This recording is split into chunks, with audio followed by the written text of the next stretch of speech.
and this is Here and Now.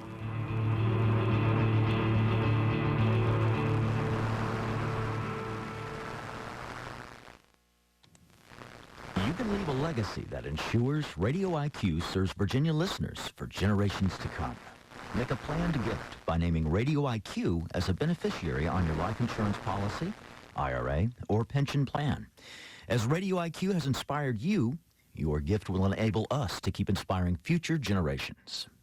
For more information on how you can leave a lasting legacy for public radio, contact your financial advisor or visit radioiq.org. Radio IQ gets support from Baseline Solar Solutions, providing solar design, installation, and service with grid-tied, battery backup, and off-grid options. Serving the New River Valley and beyond since 2008. BaselineSolar.com.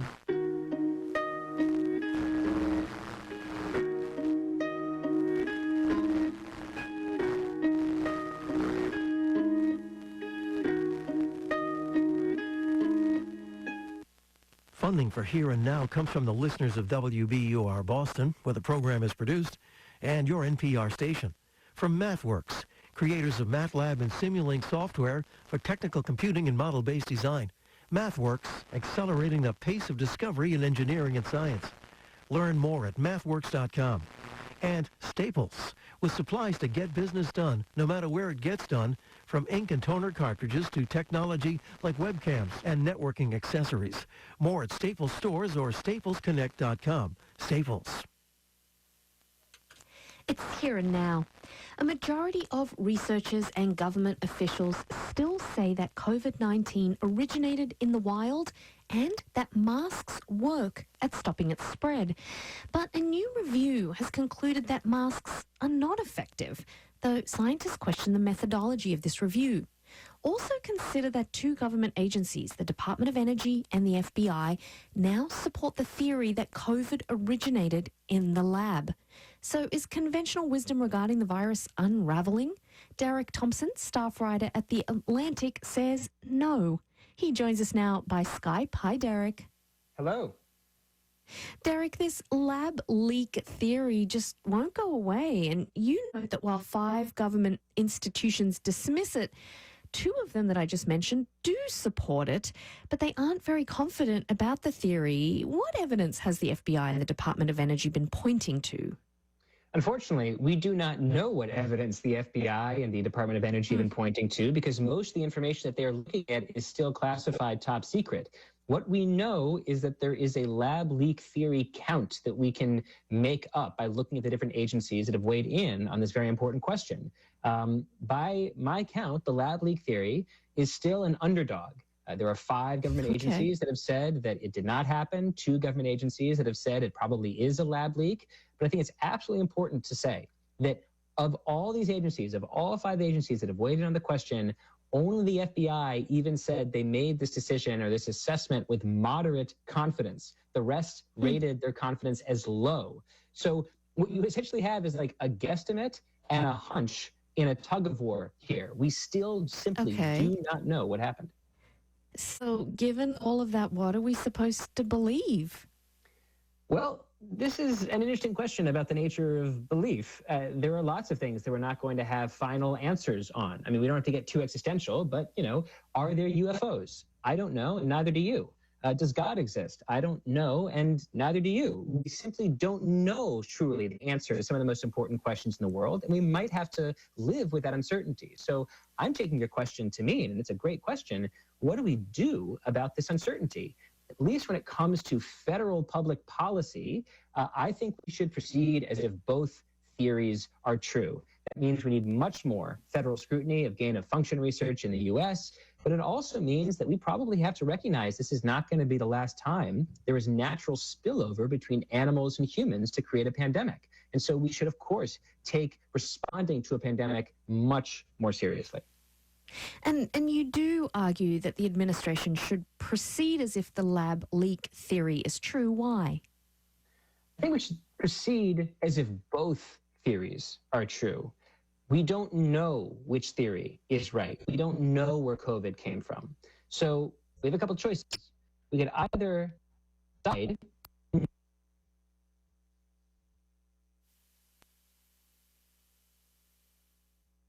know which theory is right. We don't know where COVID came from. So we have a couple choices. We could either decide that COVID came from a wet market and not a lab and base all of our public policy on that hunch, or we could decide that it came from a lab leak and base all of our public policy on that hunch. I think instead we should base our public policy on both hunches being true. We should act as if both theories are true and reflect that in our public policy. Okay, so let's move to masks, because the recent review of studies about masks found that they don't reduce the spread of COVID-19. But scientists you've spoken to really questioned the review. What did they tell you? They told me a lot of things. We had lots of long conversations about this study. Let me try to summarize their case in one sentence. This meta-analysis tried to answer the question, do masks work?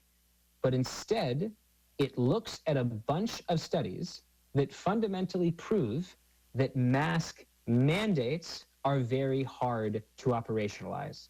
That is, if you hand out a bunch of masks and a bunch of masking informations to an intervention group in a study, and you don't enforce mask wearing very much, it turns out that most people don't wear masks as recommended and often lie to researchers about it. In some studies, you have more than 90% of participants reached by phone who say they always or sometimes wore masks, but then those researchers will go on the street and count up all the people wearing masks and realize it's not 9 out of 10, it's 1 out of 100 people who are actually wearing masks correctly. Wow. So these studies are really measuring how hard it is to enforce mask mandates. Yeah, I found this quote in your article from one of the scientists very instructive.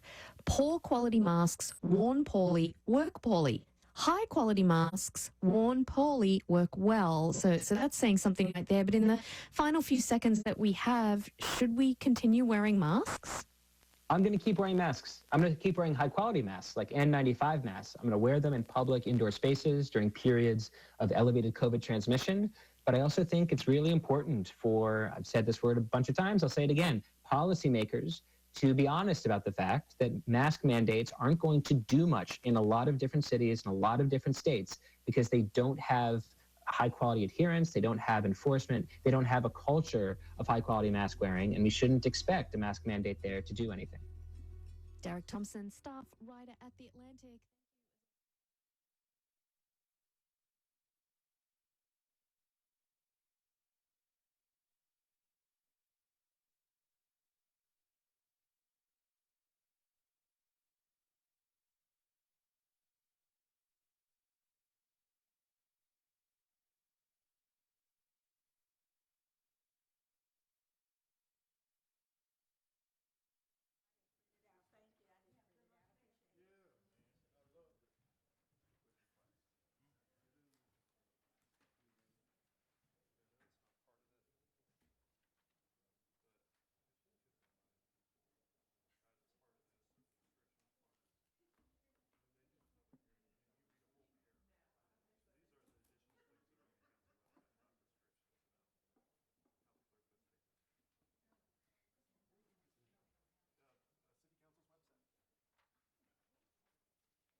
Welcome, everybody.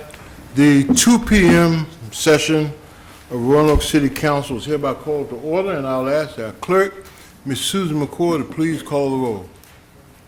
Mr. Volleson? Here. Ms. Moon Reynolds? Here. Mr. Pretty? Here. Vice Mayor Cobb? Here. Ms. White Boyd? Here. And Mayor Lee? Here, and a quorum is present.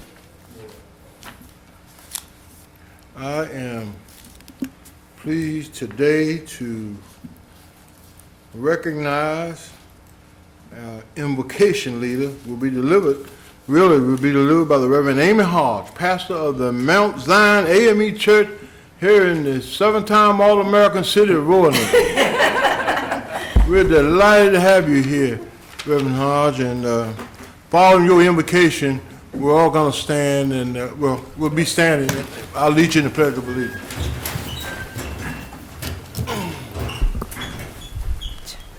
Yes, ma'am. Good afternoon.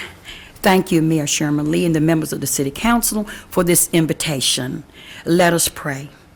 Lord, you taught us to say, Our Father, who art in heaven, hallowed be your name. Your kingdom come, your will be done on earth as it is in heaven. Give us this day our daily bread, and forgive us our trespasses as we forgive those who trespass against us. Lead us not into temptation, but deliver us from the evil one. For thine is the kingdom and the power and the glory. Lord, we come as humble as we know how. First, thanking you for your grace and your mercy. Thanking you for being our God who loves us beyond our own comprehension. We are asking for your divine presence and authority to influence every decision that is made in this meeting today.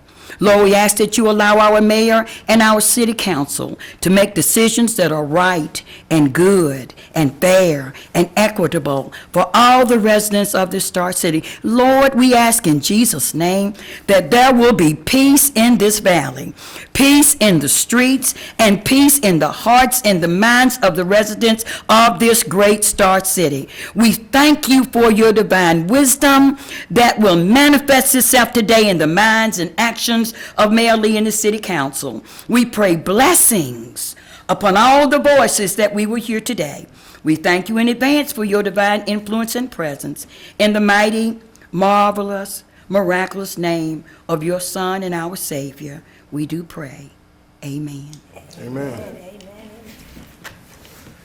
I pledge allegiance To the flag of the United States of America and to the republic for which it stands, one nation, under God, indivisible, with liberty and justice for all.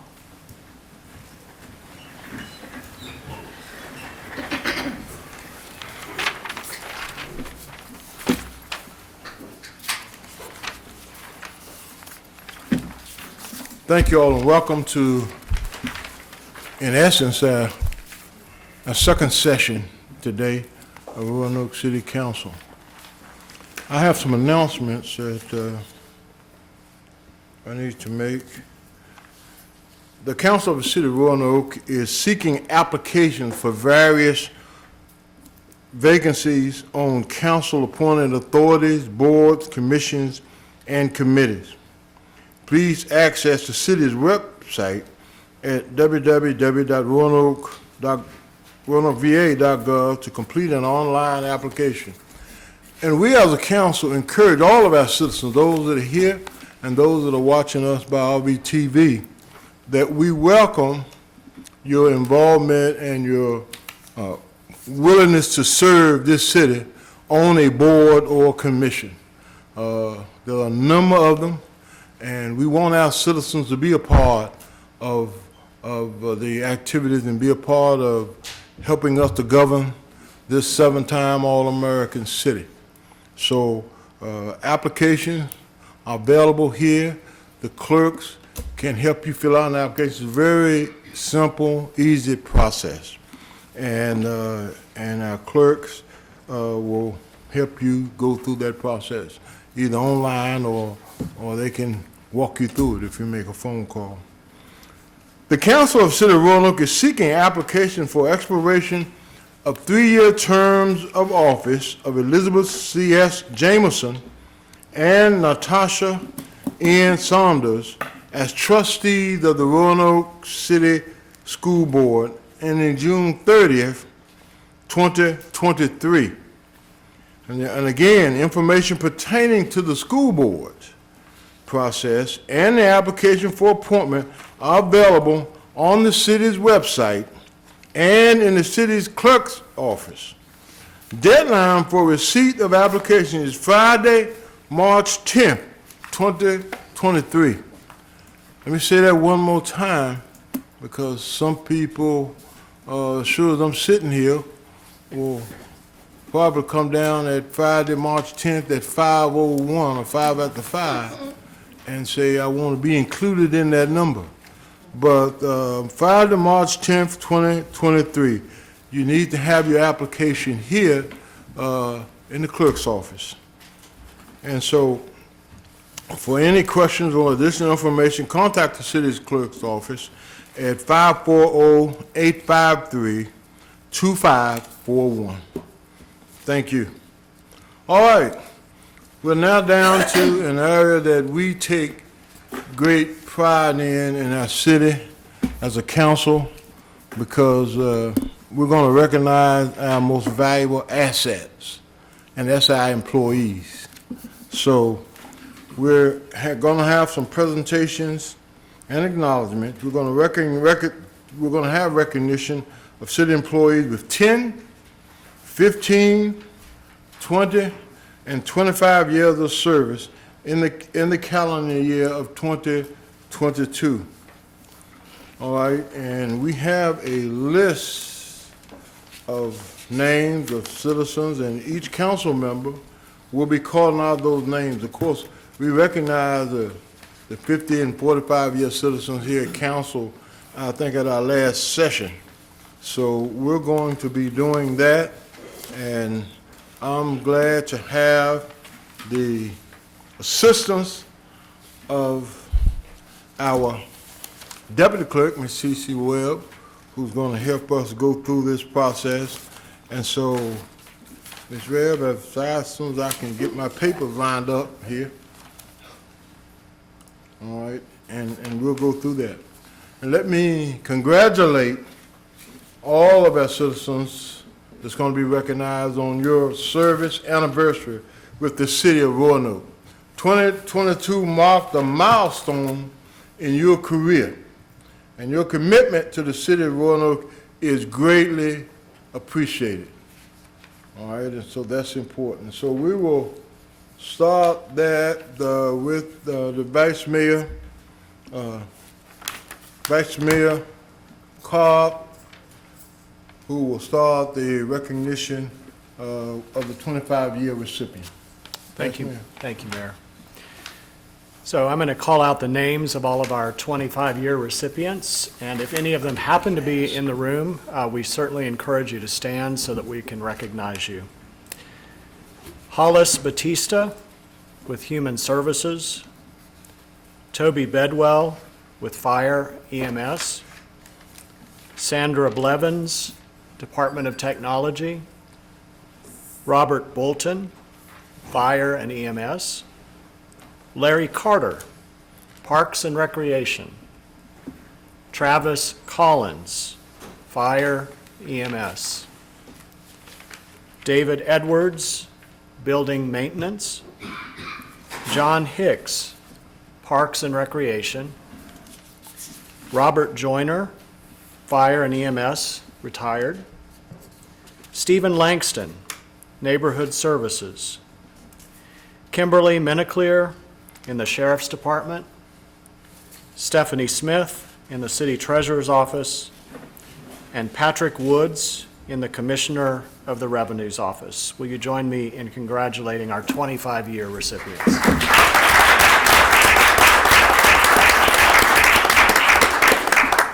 Thank you. All right, our next number of recognitions will come from Councilwoman Trish White Boyd. Thank you, Mr. Mayor, and I have those employees with 20 years of service. And first, I will say congratulations to you. Angela Arnold, were you doing the department too? Were you doing the departments? Yeah, real estate valuation. Sandra Bedwell, Police Department. Matthew Belcher, Sheriff's Department.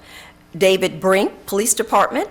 John Burrows, Fire EMS. Jennifer Callahan, Sheriff's Department. Wayne Embry, Parks and Recreation. Faye Gilchrist, Human Resources. Anna Hamilton, Human Services. George Harris, Fire EMS. Kimberly Lindsay, Sheriff's Department. Michael Maddy, Police Department. Angela O'Brien, City Manager's Office. Angela, I was going to say, are you in here? I know you're in here. Let me say the ground rules are, if you're in here, You're in here. stand up. All right. Okay, thank you. Thank you for that help, Mayor. Stacy Peters, Sheriff's Department. Barack Plogger, Police Department. And Chad Ransom, Sheriff's Department. Congratulations to you all. Our next presenter is Mr. Peter Volson.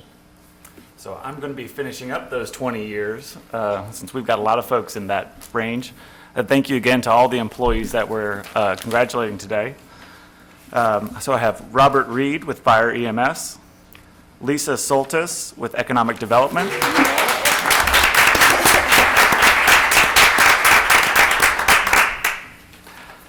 Valerie Staten, Planning, Building, and Development. Robert Stewart Jr., Police Department. Robert Stover, Solid Waste Management. Leon Taylor, Fire EMS. Christopher Trainum, Sheriff's Department. Andrea Trent, Department of Finance. Barry Turman, Building Maintenance. Franklin Vineyard, Department of Technology. Jeffrey Washington, Commissioner of the Revenue's Office. William Wood, the Police Department. Brenda Young with Neighborhood Services. And Timothy Young with the Sheriff's Department. Thank you all.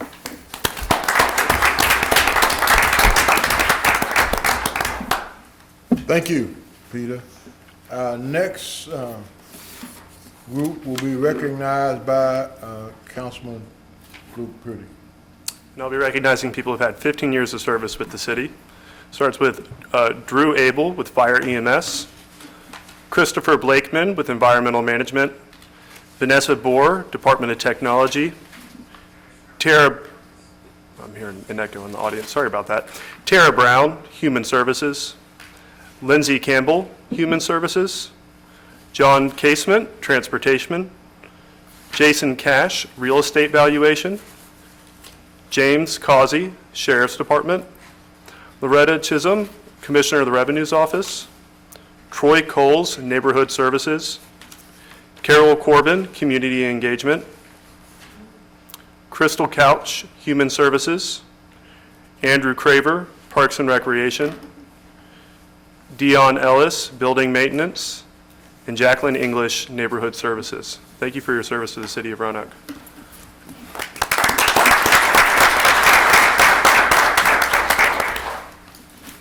All right, our next presenter is Ms. Stephanie Moon. All right, thank you, Mayor. I will pick up the last ones from F to M. Theresa Fields, Solid Waste Management.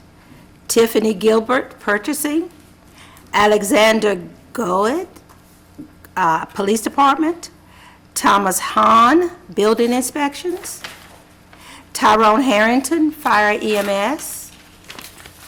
Michelle Hawk, Police Department. Dorothy Hoskins, Municipal Auditing. Joshua Hull, Fire EMS. Andrea Johnson, Facilities Management. Barack, Hasungo, Fire EMS. I hope I said that right. Jason Lane, Libraries. Elton Lee, Sheriff's Department. David Lester, Sheriff's Department. David Lau, Police Department. Brandon Brandy McDonald, Fire EMS, and Kevin Melvin, Transportation. Congratulations on 15 years. I now go back to our vice mayor to recognize those with 15 years of service. All right, thank you, Mr. Mayor. Michael Moomey with Fire EMS, Dwayne Nelms in Transportation, Zachary Obenchain with Fire and EMS, Christopher Parker with Human Resources, William Patzel with the Police Department, Brian Rieger with Fire EMS, Kenneth Richardson with Planning, Building, and Development, James Rivers with Fire EMS, Mirhat Sabanovic, Sheriff's Department, John Sanders, Human Resources, Kelsey Simcox, Police Department, Joshua Slaughter, Fire EMS, Joey Stockton, Sheriff's Department, David Stump, Building and Maintenance, Cynthia Tanks, Risk Management, Jared Trial, Fire EMS, Cassandra Turner, Economic Development, Robin Veal, City Attorney's Office, Eric Voudron, Fire EMS, Jessica Wilkes, Fire and EMS, and Cassie Willard Matney with Human Services. Congratulations to everyone in 15 years.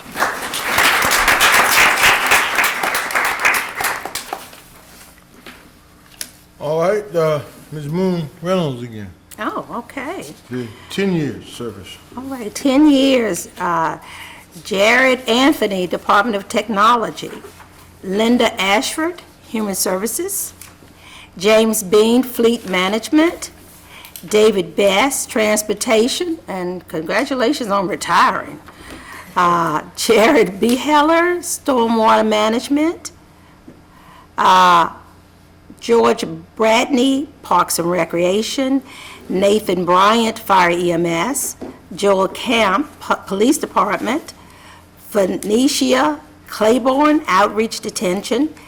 And this is a good one. How about Stephen Carey, Fire EMS? Come forward. Joel Dickinson, Police Department. Crystal Ains, Office of the Clerk of Circuit Court. Eric Eppenstein, Sheriff's Department. Melissa Foster, Police Department. Richard Goodman, Sheriff's Department. Catherine Gray, Planning, Building, and Development. All right.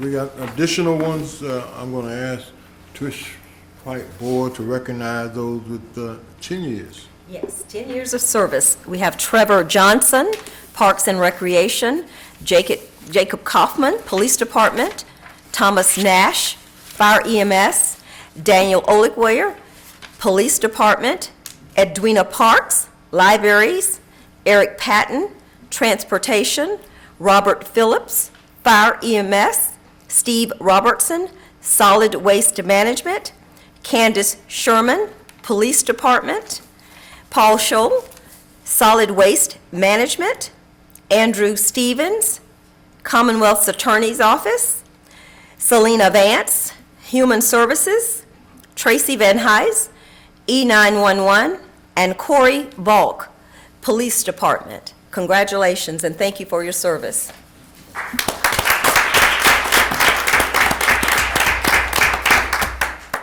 All right, I'm going to recognize those others with 10 years of service.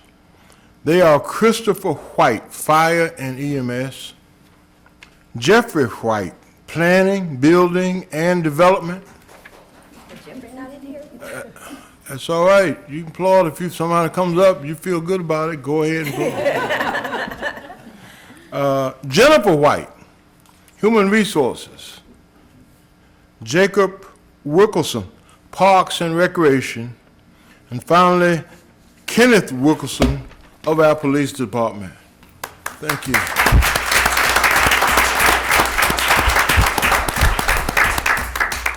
I want to thank my colleagues on council and thank all of those who were recipients. And just as I said earlier, you all are our most valuable asset. So thank you all for your commitment and dedication wherever you work in this city, because we are a special city because of you and because of the sacrifices and commitment that you make.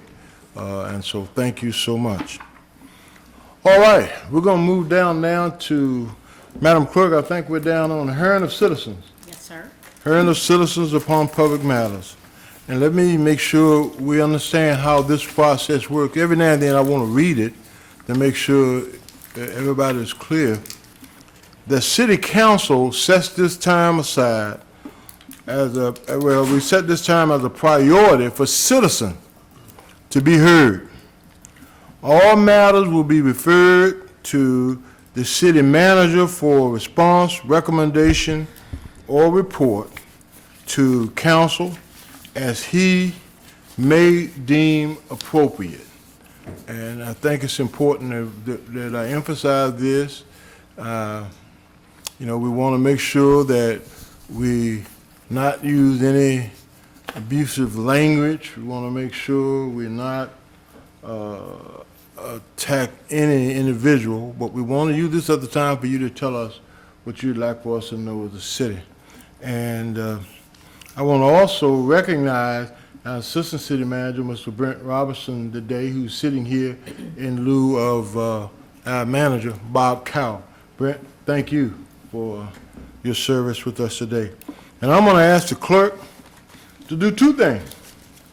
First of all, tell us how many people we have to speak, and then secondly, make sure everybody's aware of the time, how much time they have. And that's depending on certain circumstances. If you would share that with the public, so everybody will have a good understanding of that.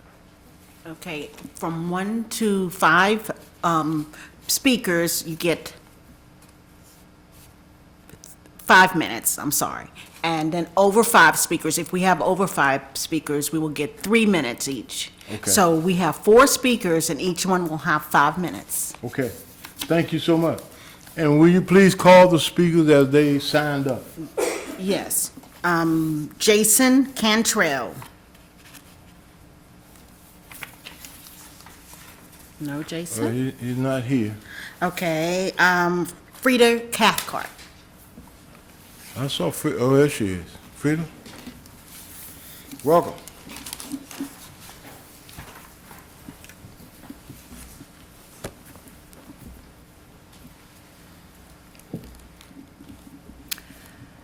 Good afternoon.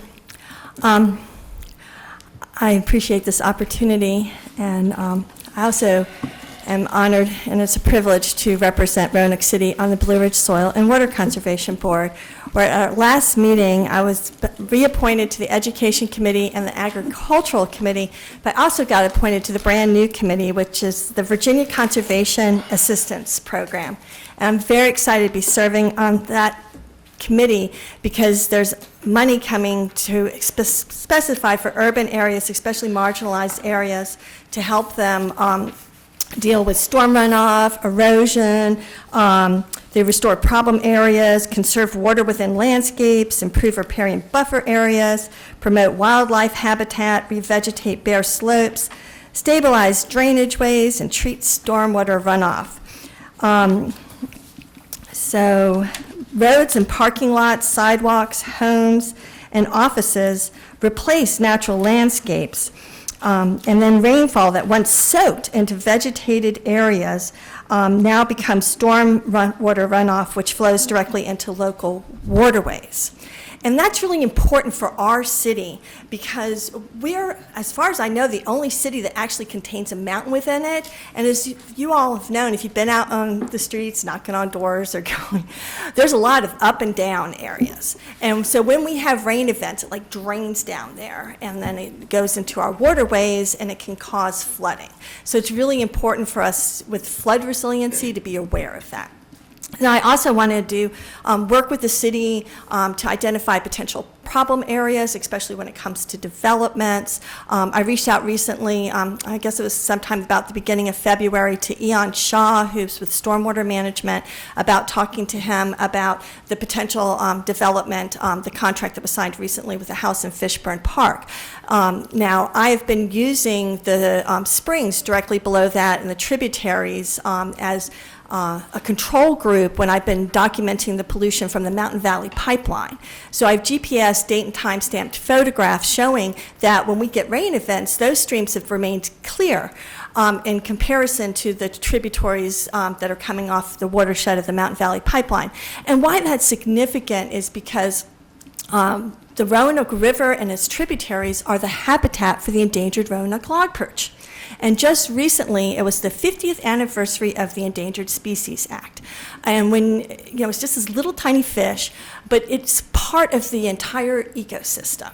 So if you take a little fish out of it, it can really make a difference. Anyhow, he said he'd be willing to meet with me out there with somebody, but a meeting has not been arranged yet to talk about how the potential development, if you look at the contract with the, for the house in Fishburne Park, there's a lot of impervious surface, and that causes more storm runoff.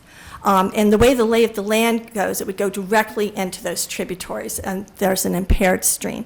So, so that's of concern. I did ask if these grant monies that are available, if that would be available to the couple that has the contract with the city, and I was told no.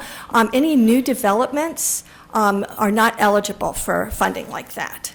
But if the property remained within the purview of the city could be eligible for grants like that. So I think that's really important information to get to the Planning Commission and other entities within the cities when development decisions are being made, to find out if the developers are aware of problems like that, so we can be proactive and work together.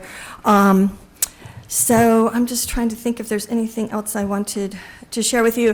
Well, switching from that to just giving you an update, our neighborhood has reached out at least 5 times, and total time 5 times, to talk to the couple about potential public safety issues as well as environmental issues to the couple that has a contract with the city, and we have not heard back from them, and that's concerning because these are issues that need to be addressed proactively, and we would like to work with everybody to make sure that public safety and our environment is protected. So, yeah, I just wanted to make you all aware of that. There's still a lot of people in our neighborhood that I run into that aren't aware that that land is under contract because there's been no notices that have been there, and people don't pay attention to the news as much as perhaps we would like them to know that that's happening. So that's all I have to share with you today. I appreciate this opportunity to address you, and I hope we have a productive meeting. Oh, your time is just right. Thank you. Thank you. Rita. Our next speaker is Sean Hunter.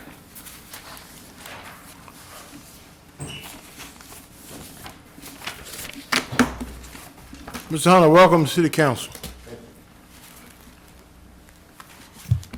Good evening, everyone. Assistant City Manager, City Council, Mayor. I'm coming before you all today. I'm the president of the Peacemakers. We are an anti-violence group here in Roanoke, been in existence since 2016. What we do is we go out in the community, we knock on doors, we do home extractions. And what I mean by home extractions is we knock on doors to find out what are the needs of individuals in these spots that we call hot spots. And so we feel that a remedy, and maybe the panacea to this issue that we're having, is that we need to get more involved in the streets. We recognize that a lot of the grant money was used in classroom, but the problem is outside in the street. We love what you all are doing with our kids, beautiful things what you all are doing with our kids. We have an issue on the streets. We need to keep doing what we're doing with the kids in the school. And we need to push for conflict resolution in schools. But right now, it seems like everybody is going in all kinds of directions. Nobody knows if there's a plan of action. In the streets, you can't name a group in the streets that's out there doing anything right now. None.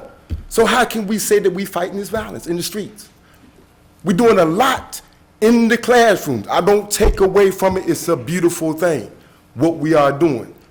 But it was not well calculated on how money came from the federal government to be expended in these communities for us to stop this crime.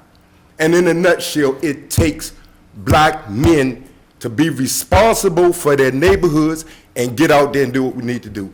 But we need the resources. So if y'all get resources that's for our community, y'all get it and disperse it, don't hit our community, what's gonna happen? It's gonna stay the same way that it is. But you see it now, it's gotten worse because it didn't go where it was supposed to go.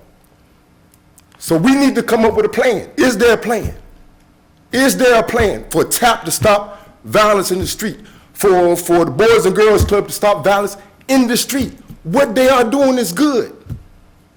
What they've been doing is good in this city. We are on something totally different. So we got to approach it differently. We have had $3 million in this city, and it's been dispersed for gun violence. And it's higher than ever. $3 million. And we keep giving it to the same people. It's not right. So we need to step back and take a look at this because, as I said the last time, passionately, we are losing lives that look like me. And I got a problem with that because I know something can be done about it. And what I don't like is that I have nothing against Joe Cobbs. I have nothing against anybody on council. We have to work together. And if you see somebody in the streets that's really trying to do something that's sincere, you back that. Whether you like me or not, I'm out there in the street. And I risk my life every day for this community that I'm not even from originally. But we have the same issues everywhere with the black community. And it needs to stop, and it can stop here. We got a big, large, substantial amount of money that came here for a reason, a purpose in our community. Joe Cobbs is not from our community. Mr. Lawson is not from our community. Mr. Pretty is not from our community. And no disrespect. By you not being from there, you can't understand the kids that's waking up at nighttime that's hearing these gunshots. When they come out of their homes in the morning going to the school bus, they seeing needles and condoms. And when they come back to the community, they seeing the same thing. But we keep talking about parks, building parks.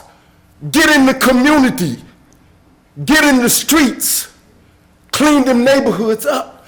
That's what us as black men got to do. But if we don't have the resources, y'all won't even equip us with the resources and going right over our heads and creating salaries. I got a problem with that. Because if I could add the salary from the gang person that y'all got to run the gang commission, what is it, $60,000, $75,000? The reset team, $75,000. I could take that and put 15 men on the street that I know that's not, that ain't scared, that have been in prison before, but they know what's going on. We can stop this violence. These kids out here want jobs, they want to go to school. It's various things. If you make opportunities for them, it'll stop. And Mr. Cobbs went on the news and put a death sentence over my neighborhood for 10 years. Said the violence will not stop, you won't see it reduced in 10 years. I disagree with that, Mr. Cobbs. I'm not going to allow it to happen. We're going to stop this crime. But we just asking the city to help us. Help us. There are black men that I got who ready to get out there in the street and risk our lives for our kids, for our women. Miss Moon should never be up here have to scream on nobody about it. She feels it as a mother. She feels it as a grandmother. And there's no black woman that can't tell me that they don't. I feel it. And I get passionate about it. It has to stop. We can't look over this. We got to be for real about this. And I just want to come in with y'all. I'll risk my life, and I'm willing to risk my life. We need to sit down, come up with an action plan, and get in them streets right now. All right, Sean, your time's up. Thank you. Any questions? Is any questions on the crime and violence in this city? Are there any concerns on this deal about the crime and violence in the cities? Y'all ask questions about everything. What about this killing, man? We're looking at that. We're evaluating where we are with the Gun Violence Commission. And the public will know once that's done. Mr. Mayor. Yes. And I do appreciate the comments. If we could just remind people that we don't get in a back and forth with public hearings, and also that comments should be directed towards the mayor whenever making a reference. It says mayors and council, not only mayors, mayors and council. And the only time we do go back and forth with people, if there are questions from council, we allow that, if that's being asked. Oftentimes, we ask them, but a council member can at any time interject a question to a person that gets up and speaks. Thank you. All right? Our next speaker is Kathy Cohen.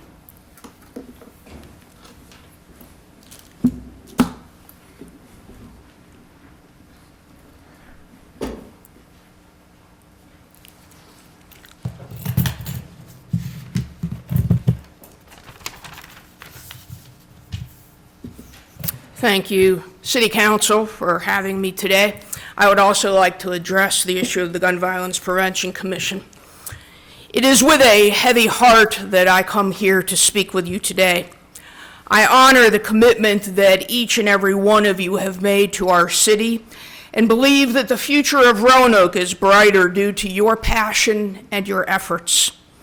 It has been my honor and joy to serve previously on the Equity and Empowerment Advisory Board and presently on the Gun Violence Prevention Commission.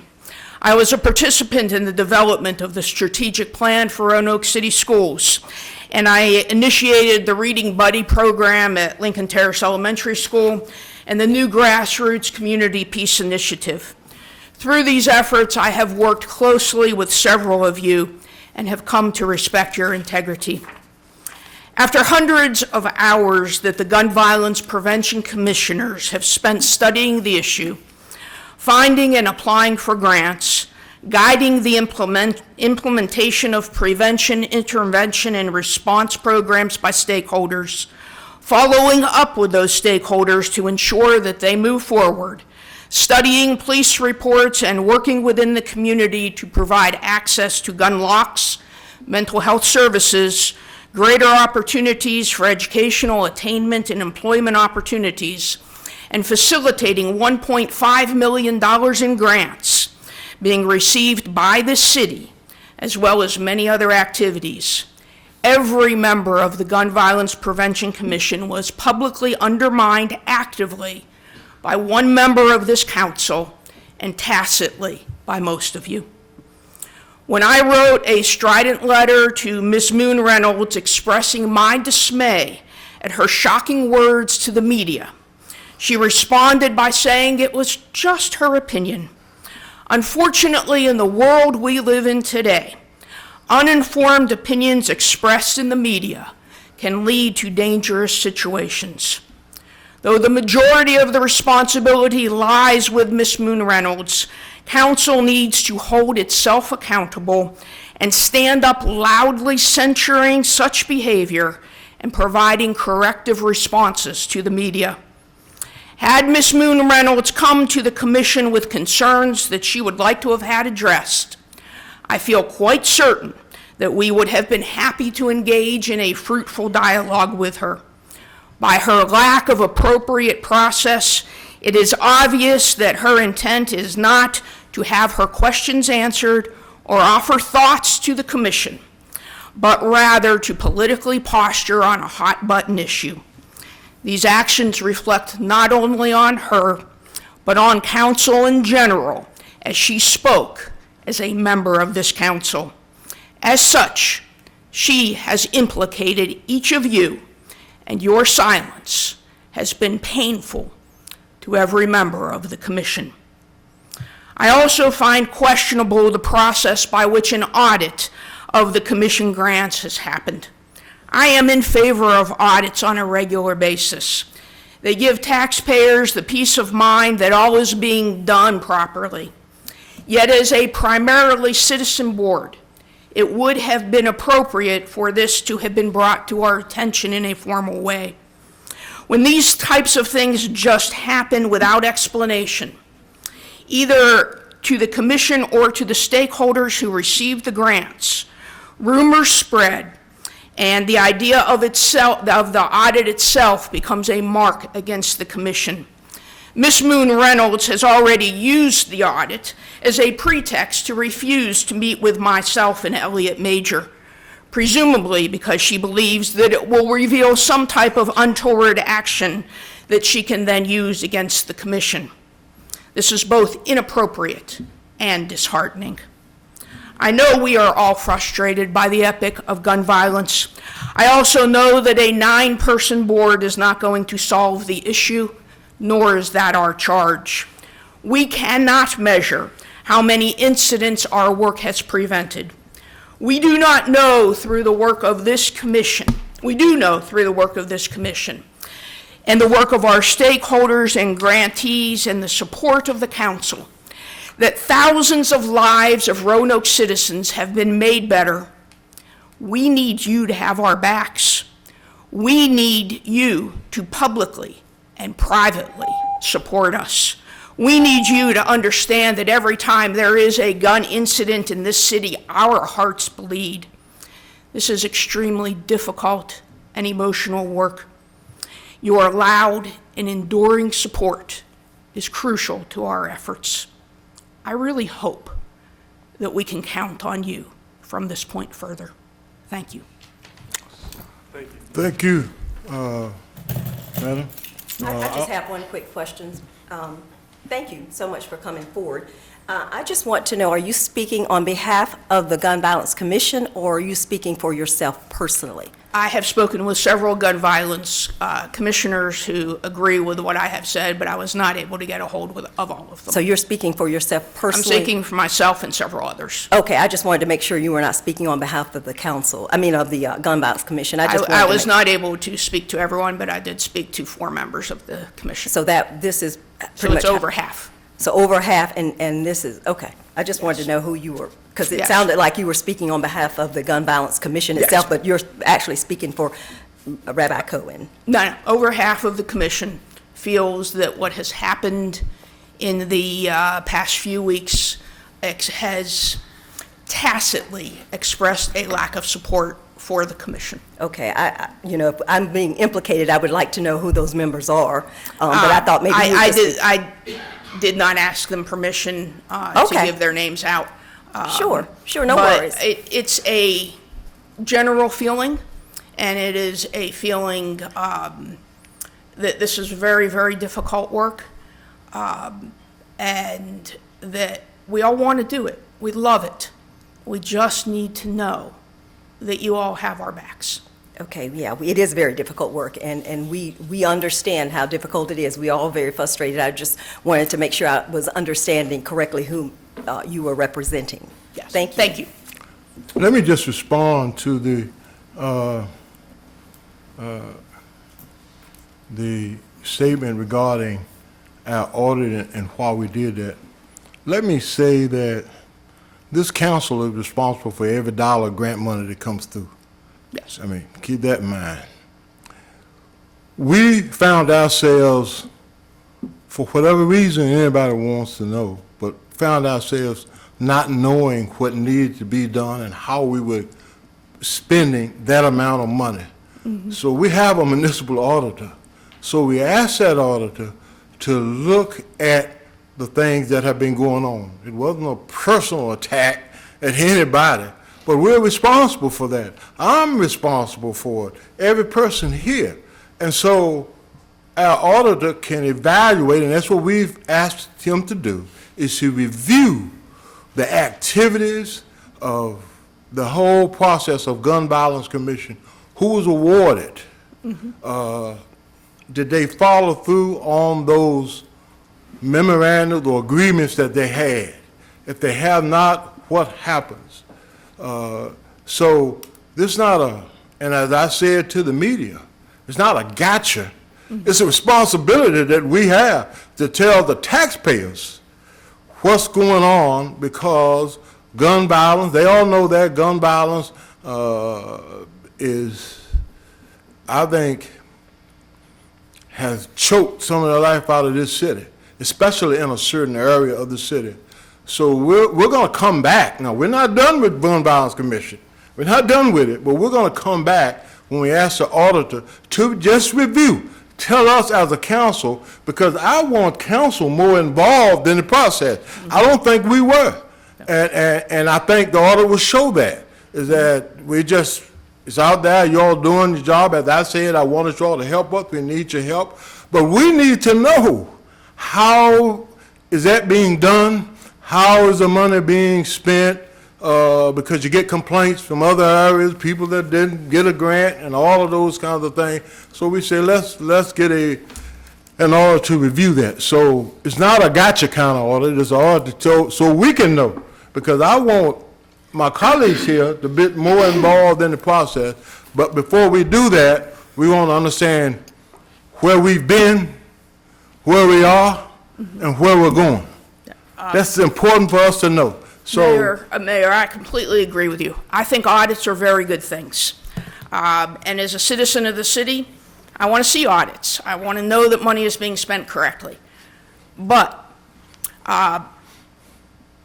the process of the commission not knowing about it is my issue, not the audit.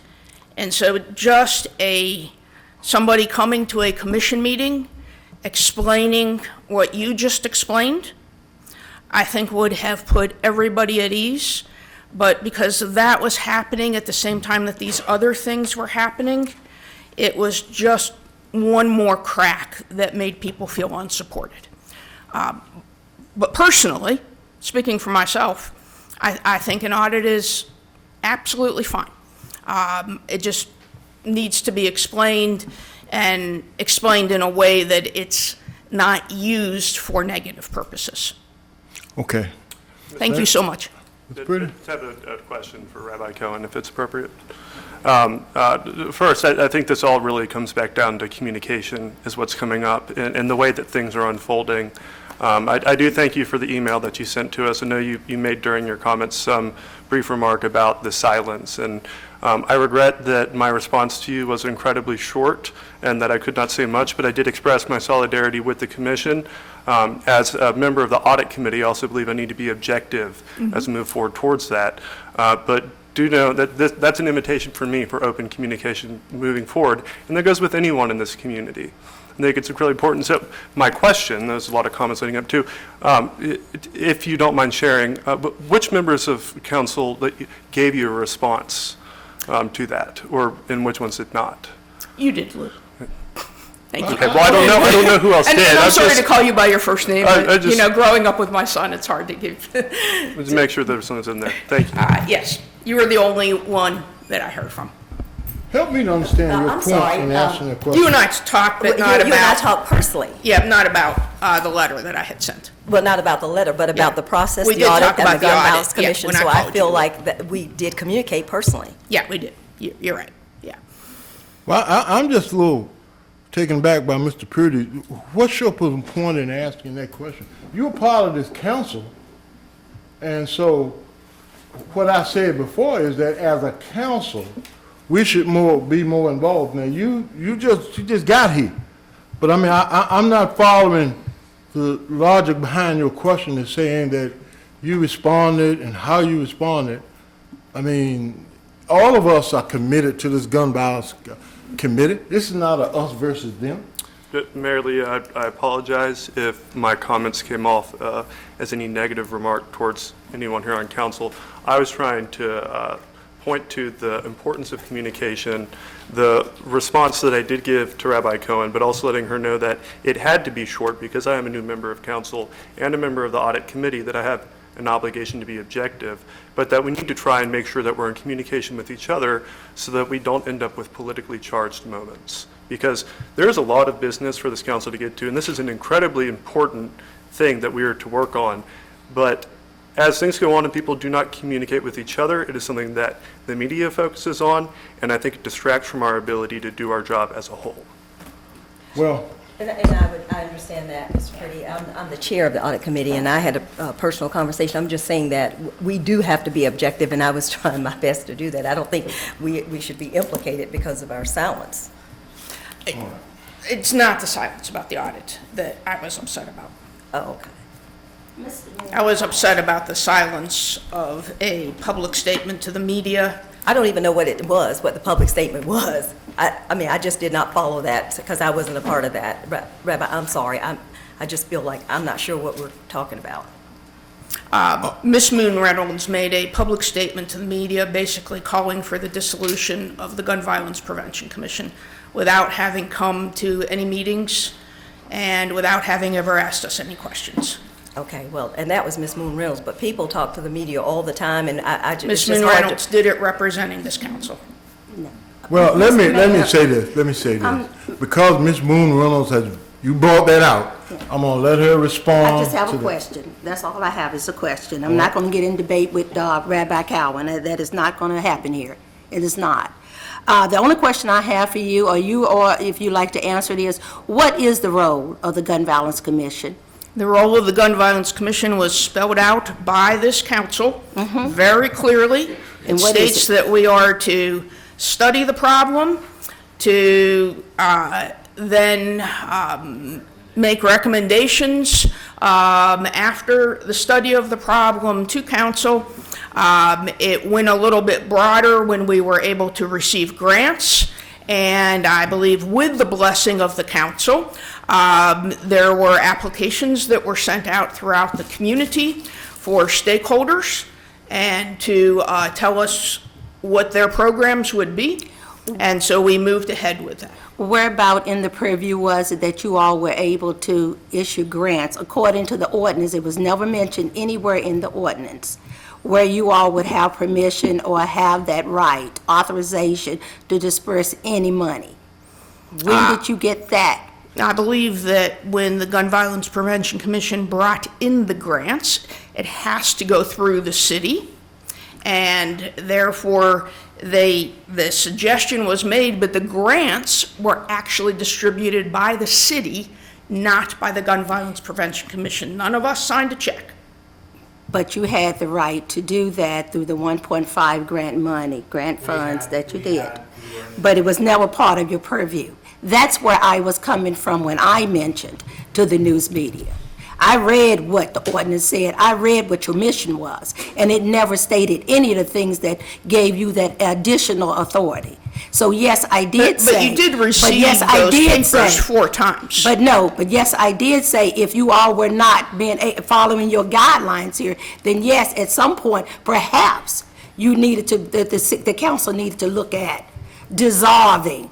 I didn't call for it. I said afterwards, based on the audit and whatever else we found, that perhaps that was the case.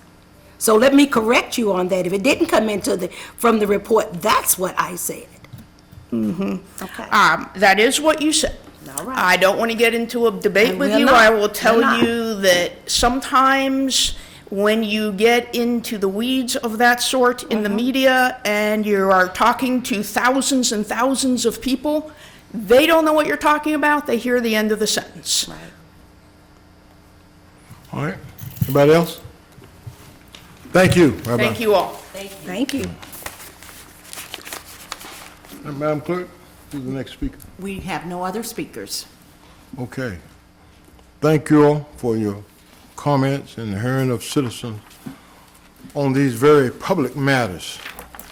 Item number 4 is the consent agenda.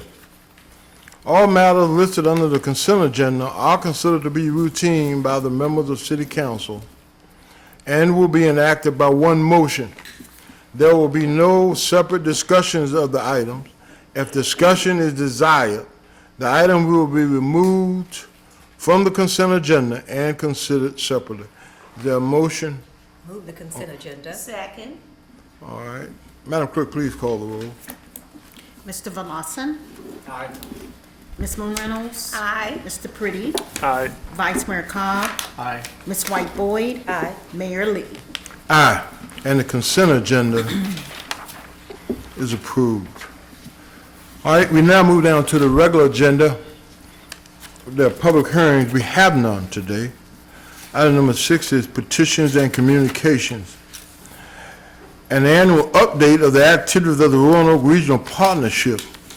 John Hall, Executive Director, the spokesperson, is sponsored by the city manager. And John, we'll allot you 10 minutes, but if you, we'll see You're allotted 10 minutes on this item.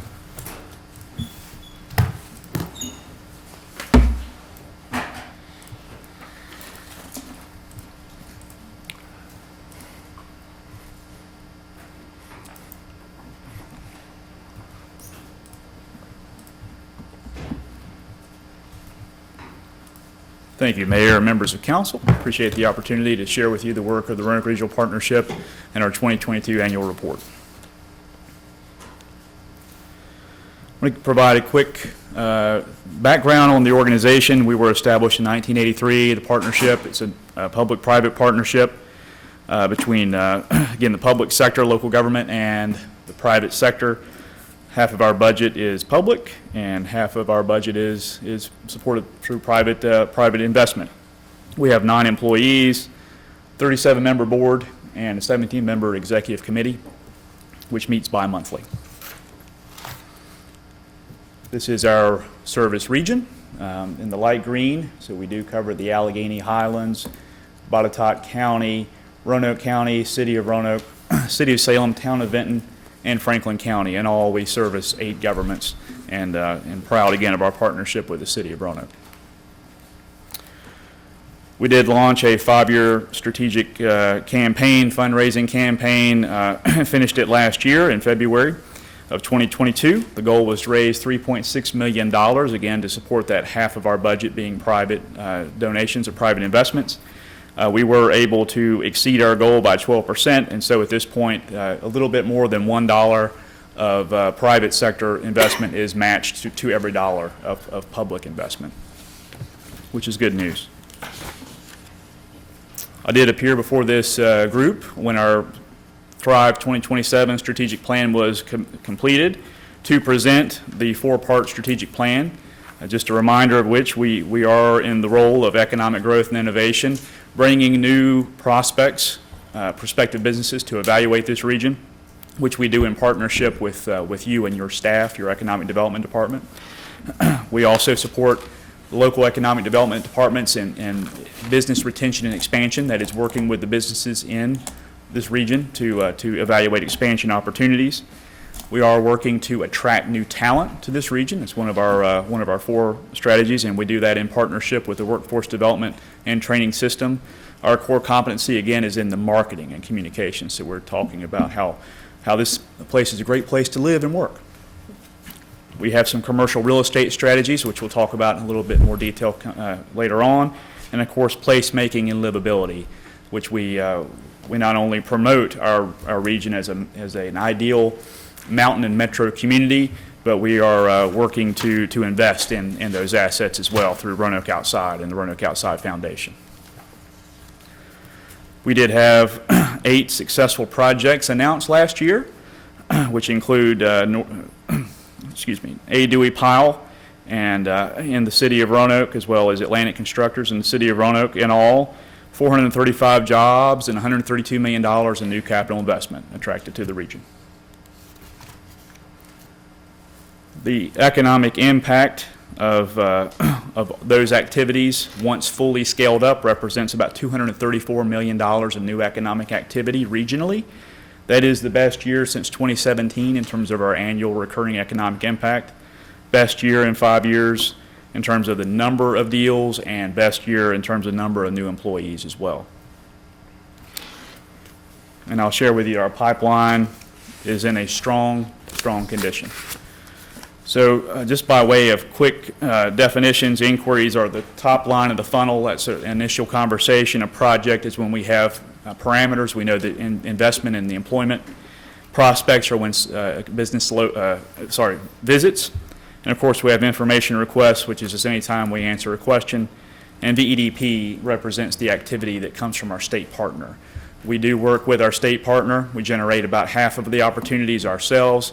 And every opportunity we generate in terms of a prospect looking at this, prospective industry looking at this region, is shared with each of our local partners.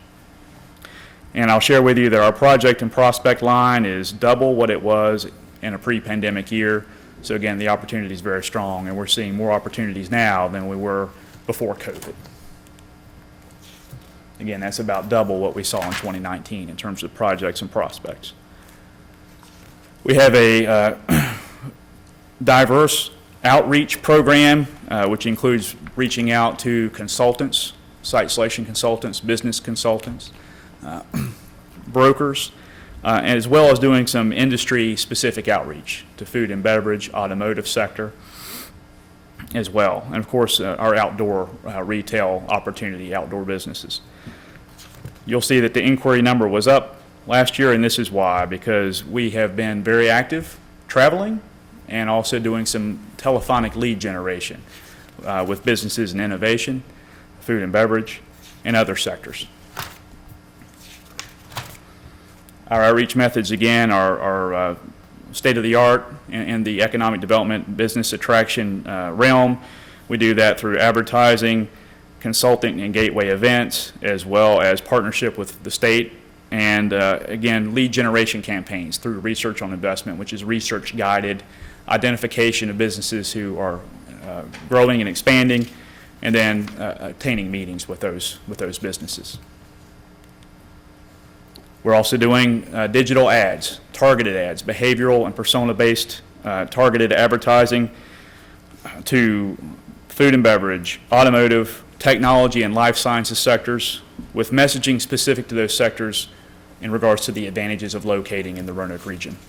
And we're seeing that campaign exceeding industry benchmarks in terms of digital response. Early last year, we did a special innovation-focused webinar in conjunction with Carilion Clinic, Fralin Biomedical Research Institute, and of course our organization, Roanoke Regional Partnership, to discuss the opportunities surrounding tech and life sciences innovation in this region. We had an ad campaign. We converted those readers into attendees into a webinar that we hosted in conjunction with those two other organizations. And I'm pleased to report that we had more than 100 consultants and brokers and others attend that, in which we spread the word. Last summer, we had the opportunity to host the Secretary of Commerce and Trade, Karen Merrick, and VEDP, Virginia Economic Development Partnership CEO, Jason L. Kuby.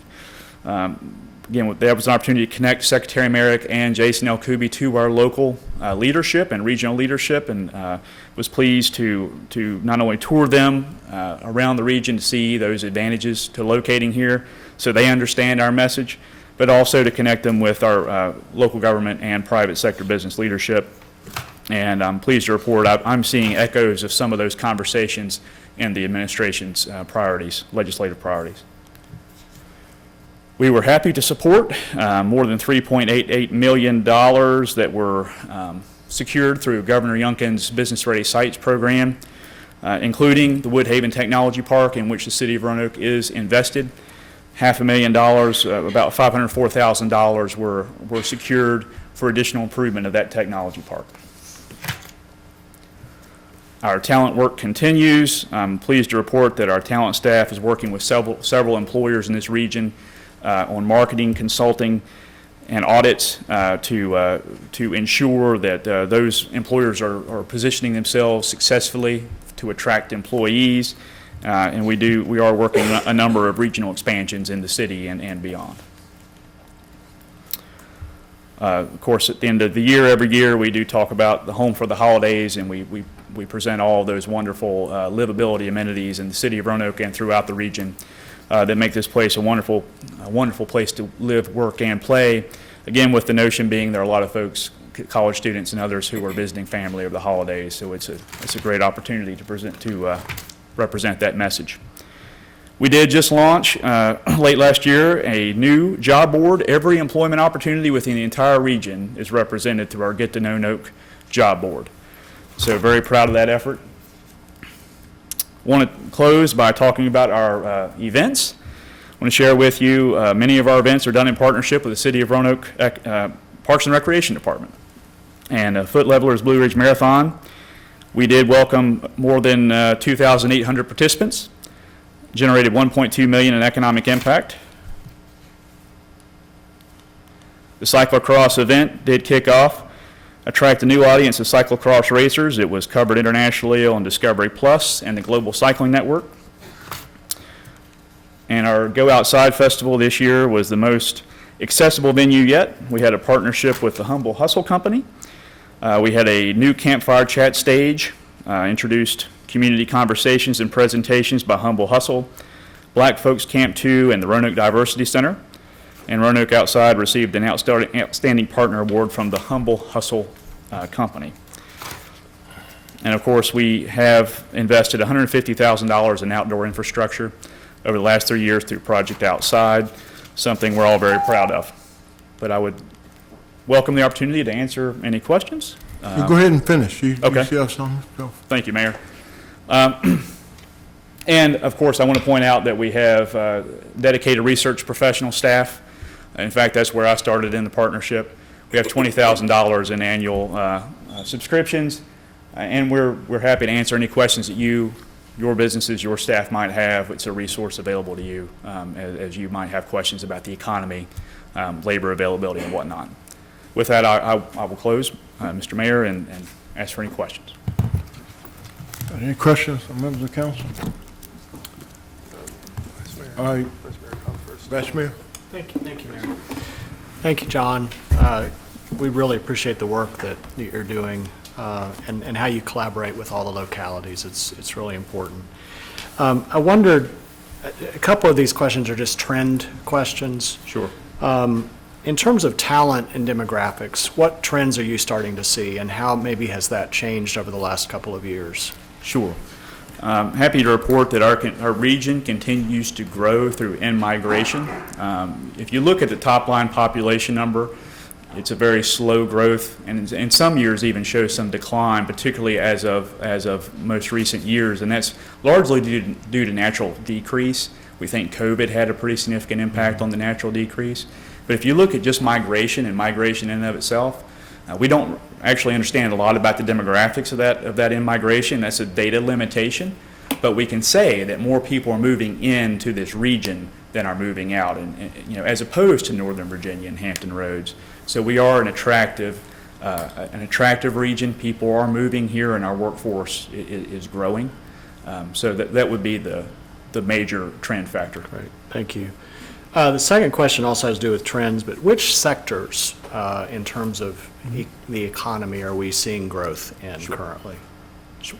Happy to report that we see a lot of energy and attention around automotive. Some of that is electrical vehicle related, battery supply chain, electrical vehicle charging stations, electrical equipment.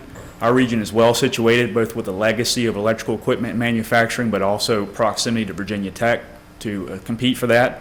We continue to see food and beverage opportunities, strong water and sewer resources and infrastructure that's available here generates some of that interest. And we also see life sciences, tech, and innovation, which is a burgeoning opportunity. It's really quite diverse in terms of what we see. Consumer products, again, electrical equipment, automotive, the list is quite expansive.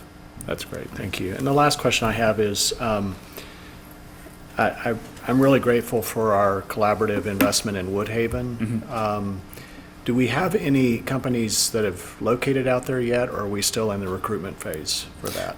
We're still in recruitment phase. Okay. I would tell you that we see opportunities today regionally that we wouldn't see otherwise. Before Woodhaven was an investment, about the largest piece of land that was available for these purposes was probably about a 30-acre pad. What we have out there is almost a 60-acre pad. You can accommodate more than 1 million square feet or a couple of 500,000 square feet users. And we're seeing, again, opportunities, larger investments than you'd see otherwise. In fact, we have, and I missed mentioning semiconductors. We've seen some semiconductor opportunities, new investments that we wouldn't have been able to compete for if it wasn't for that regional investment in the Woodhaven Technology Park. Thank you. Thank you. Mr. Mayor. All right, that's pretty. I'll try to be brief and quick.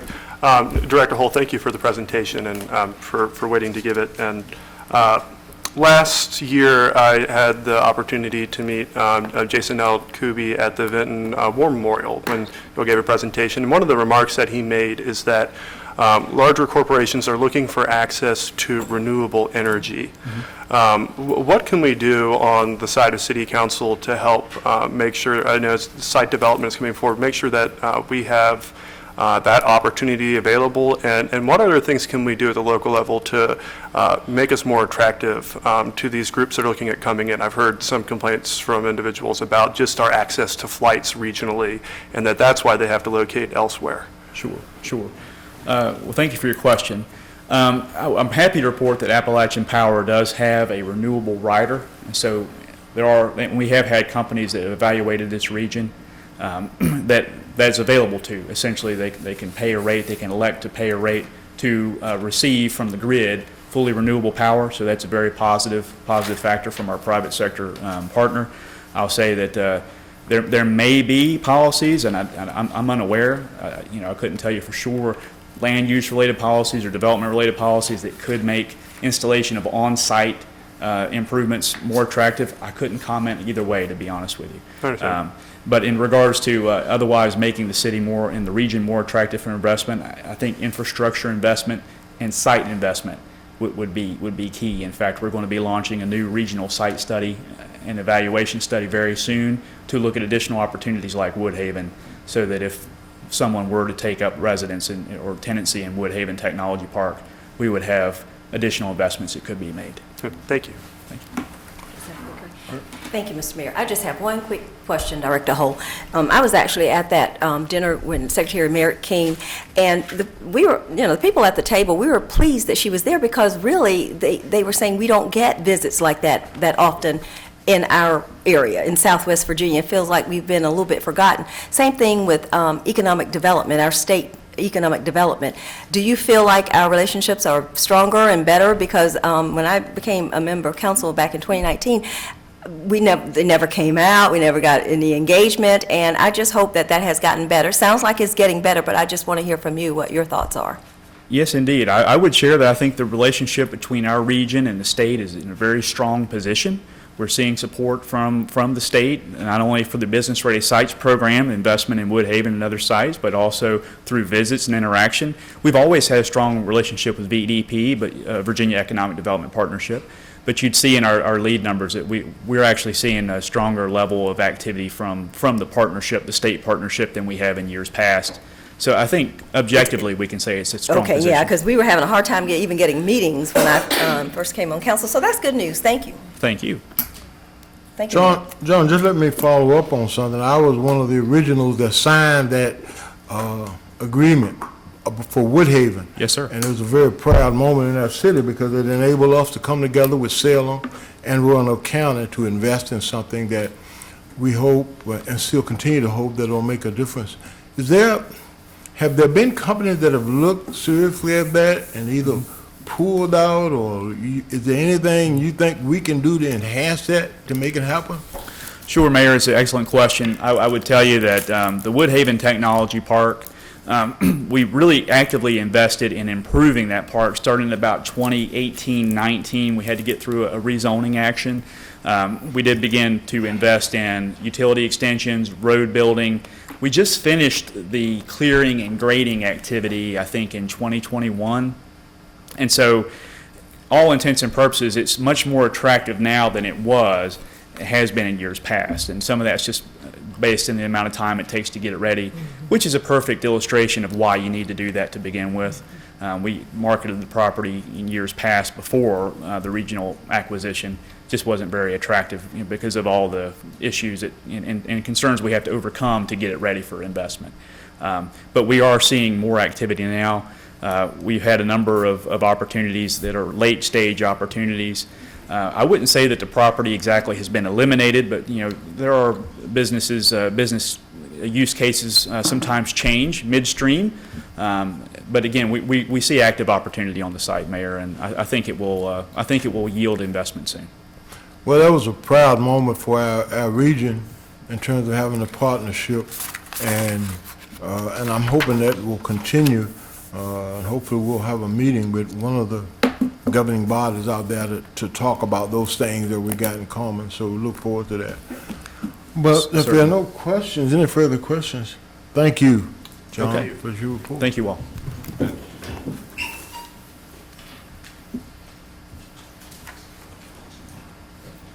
And we will receive and file this information. as we go. All right, item number 7 is report of city officers and comments of our city manager. And we have 7.1A is the item that's recommended for action, and that's the approval of a letter agreement for parking spaces with Lead Point Digital and Park Roanoke Market Garage. And there's a resolution. Move the resolution. Second. All right, Madam Clerk, can you read the title paragraph, please? A resolution approving the terms of a letter agreement between Park Roanoke and Lead Point Digital for access to 25 parking spaces for its employees at the Market Garage, authorizing the city manager or his designee to execute the letter agreement referred to above and such other documents, and to take such further actions as may be necessary to implement, administer, and enforce such letter agreement. Thank you. Let me ask Brian, is there anything you'd like to say about this, or before we vote on it? That was pretty straightforward. Thank you, Mayor. This is a parking agreement with Lead Point Digital, up to 25 spaces. That's pretty self-explanatory. Okay. All right. How does that factor into we discussed fees today potentially increasing? Yeah, so what also written in the letter is there's an adjustment for fees, and that it is understanding that if fees increase, that will so increase as well. Thank you. You're welcome. Any other questions? All right, any other discussion from members of the council? Thank you. Hearing none, I'll ask the clerk, please call the roll. Mr. Volleson? Aye. Ms. Moon Reynolds? Aye. Mr. Pretty? Aye. Vice Mayor Cobb? Aye. Ms. White Boyd? Aye. And Mayor Lee. Aye, and the resolution passes. Thank you, Brian. All right, item number 7.1B is a approval of the appointment of a Deputy Emergency Management Coordinator. There's a resolution. Move the resolution. Second. All right, Madam Clerk, can you please read the title paragraph? A resolution granting consent to the appointment of a Deputy Emergency Management Coordinator for the City of Roanoke, Virginia. Okay. Is there any discussion by members of council? Can we meet her? I think she's out there. Who's that? All right.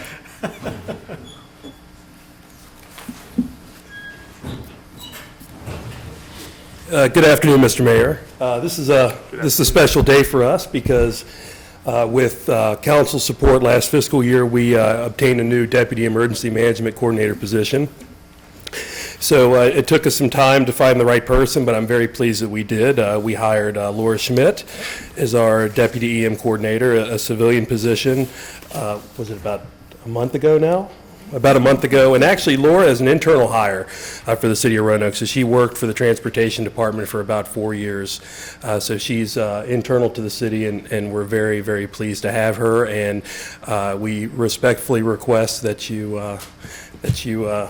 approve the resolution here so she can have all that authority that she needs to have when Trevor's not here and we have, all kinds of issues, so. I want to hear from her first. Absolutely. I did warn her, Mayor, that she may have to speak. Good afternoon, Mayor Lee, members of council. I appreciate the trust that you would be demonstrating in me to accept this appointment as Deputy Emergency Management Coordinator. It is humbling and inspiring to take on this responsibility. I'm excited to be able to use my unique mix of skills and experience to serve Fire EMS and the City of Roanoke as we pursue excellence in our community's resiliency. And I appreciate the trust and support that you will give me going forward. Thank you. Thank you. Thank you, great.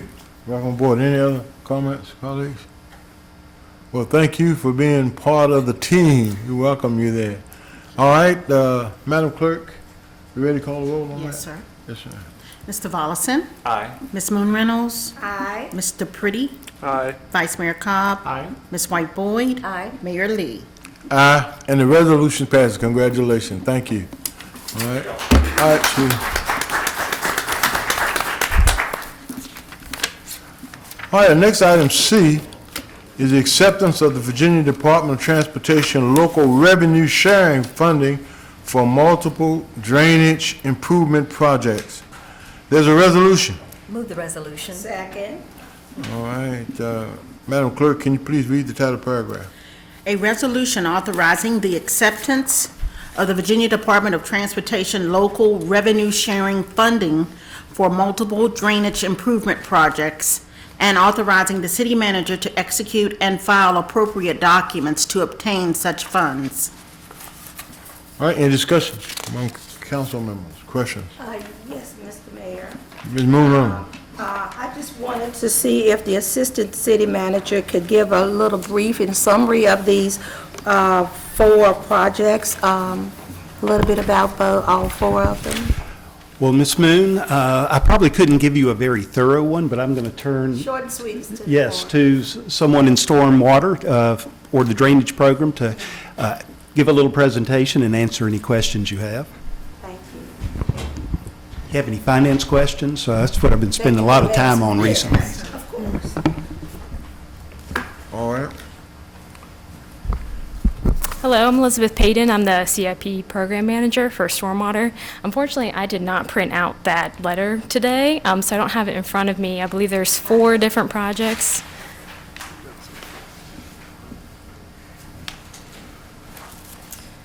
So these are 4 different projects that we previously applied for VDOT revenue sharing funding. That's a program where we get typically 50% of the funding from our cost estimate at the time. So these ones are projects that we are ready to get started on. We either want to do survey or maybe start some preliminary engineering.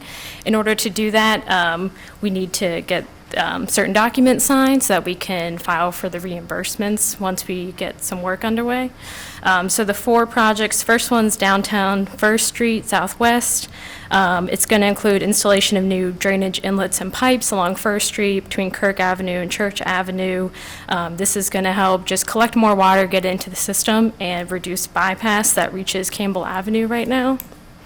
The second project is Glade Creek Drainage Improvements 2. So near the intersection of Dunkirk, Vale, there's some ponding in the sump of the road, and we're just trying to pick up that water and then get that into the creek, help minimize residential flooding in that area. For Kirk Avenue drainage improvements, also looking at installing new drainage inlets, increasing some pipe sizes along Kirk Avenue, Market, and Jefferson Street. That'll just help pick up water in that area and improve the pipe capacity there as well. And we're trying to reduce the amount of water that gets to Market Street. The final project is Melrose Avenue. This is a kind of channel improvements. There's a stream upstream and downstream of this very large culvert over near the Goodwill, if you're familiar with that area. So we're looking to improve the channel upstream and downstream, and also possibly look at any upgrades to that culvert if necessary. So that's the one where when you you mentioned the culvert, so you're looking up at Crescent and Forest Park. Yes, so how long would, I guess, I'm trying to get my thoughts together here. What you're looking at the culvert, so you're going to put in a larger culvert in that area between Forest Park, and I'm primarily interested in the Melrose one. That's Okay. where I'm at. It's possible. We have to do more preliminary engineering investigation, so that would be part of our task to the engineering consultant, is looking at the capacity of that culvert and seeing if it does need to be upsized.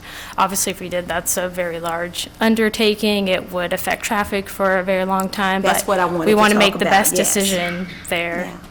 And the time frame that it would affect the traffic pattern and the detours around the street. So you won't know yet until you do your preliminary Correct. work on that. Correct, yes, Do you this have an is- idea of your time frame for that? So getting this passed today would enable us to start getting survey in the area. That could happen the next few months. We could get an engineering firm to get survey of the area. And then we would probably have to go through requests for qualifications and requests for proposals to get proposals from engineering firms to do this work, because it would likely be over the threshold where we can use an IDIQ. So it takes anywhere from 8 months to a year to go through that process and get engineering rolling. So it will take a little bit of time until we have more answers on whether or not that Okay. culvert would have to get upsized. Okay, so we should be receiving additional information as time goes on with regards to this before you start the project.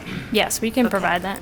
Okay, because I just want the public to know what's going on, especially over in the northwest area of the city. Yeah, definitely. Once we have a better idea of what we're doing, we like to kind of get at least a preliminary design before we go out and talk to the neighborhood, because it can be a little bit difficult to come with such a wide open project, and we don't want to raise expectations above what can realistically, be Now, done. will these projects be running simultaneously, some of them concurrently, or how would they be?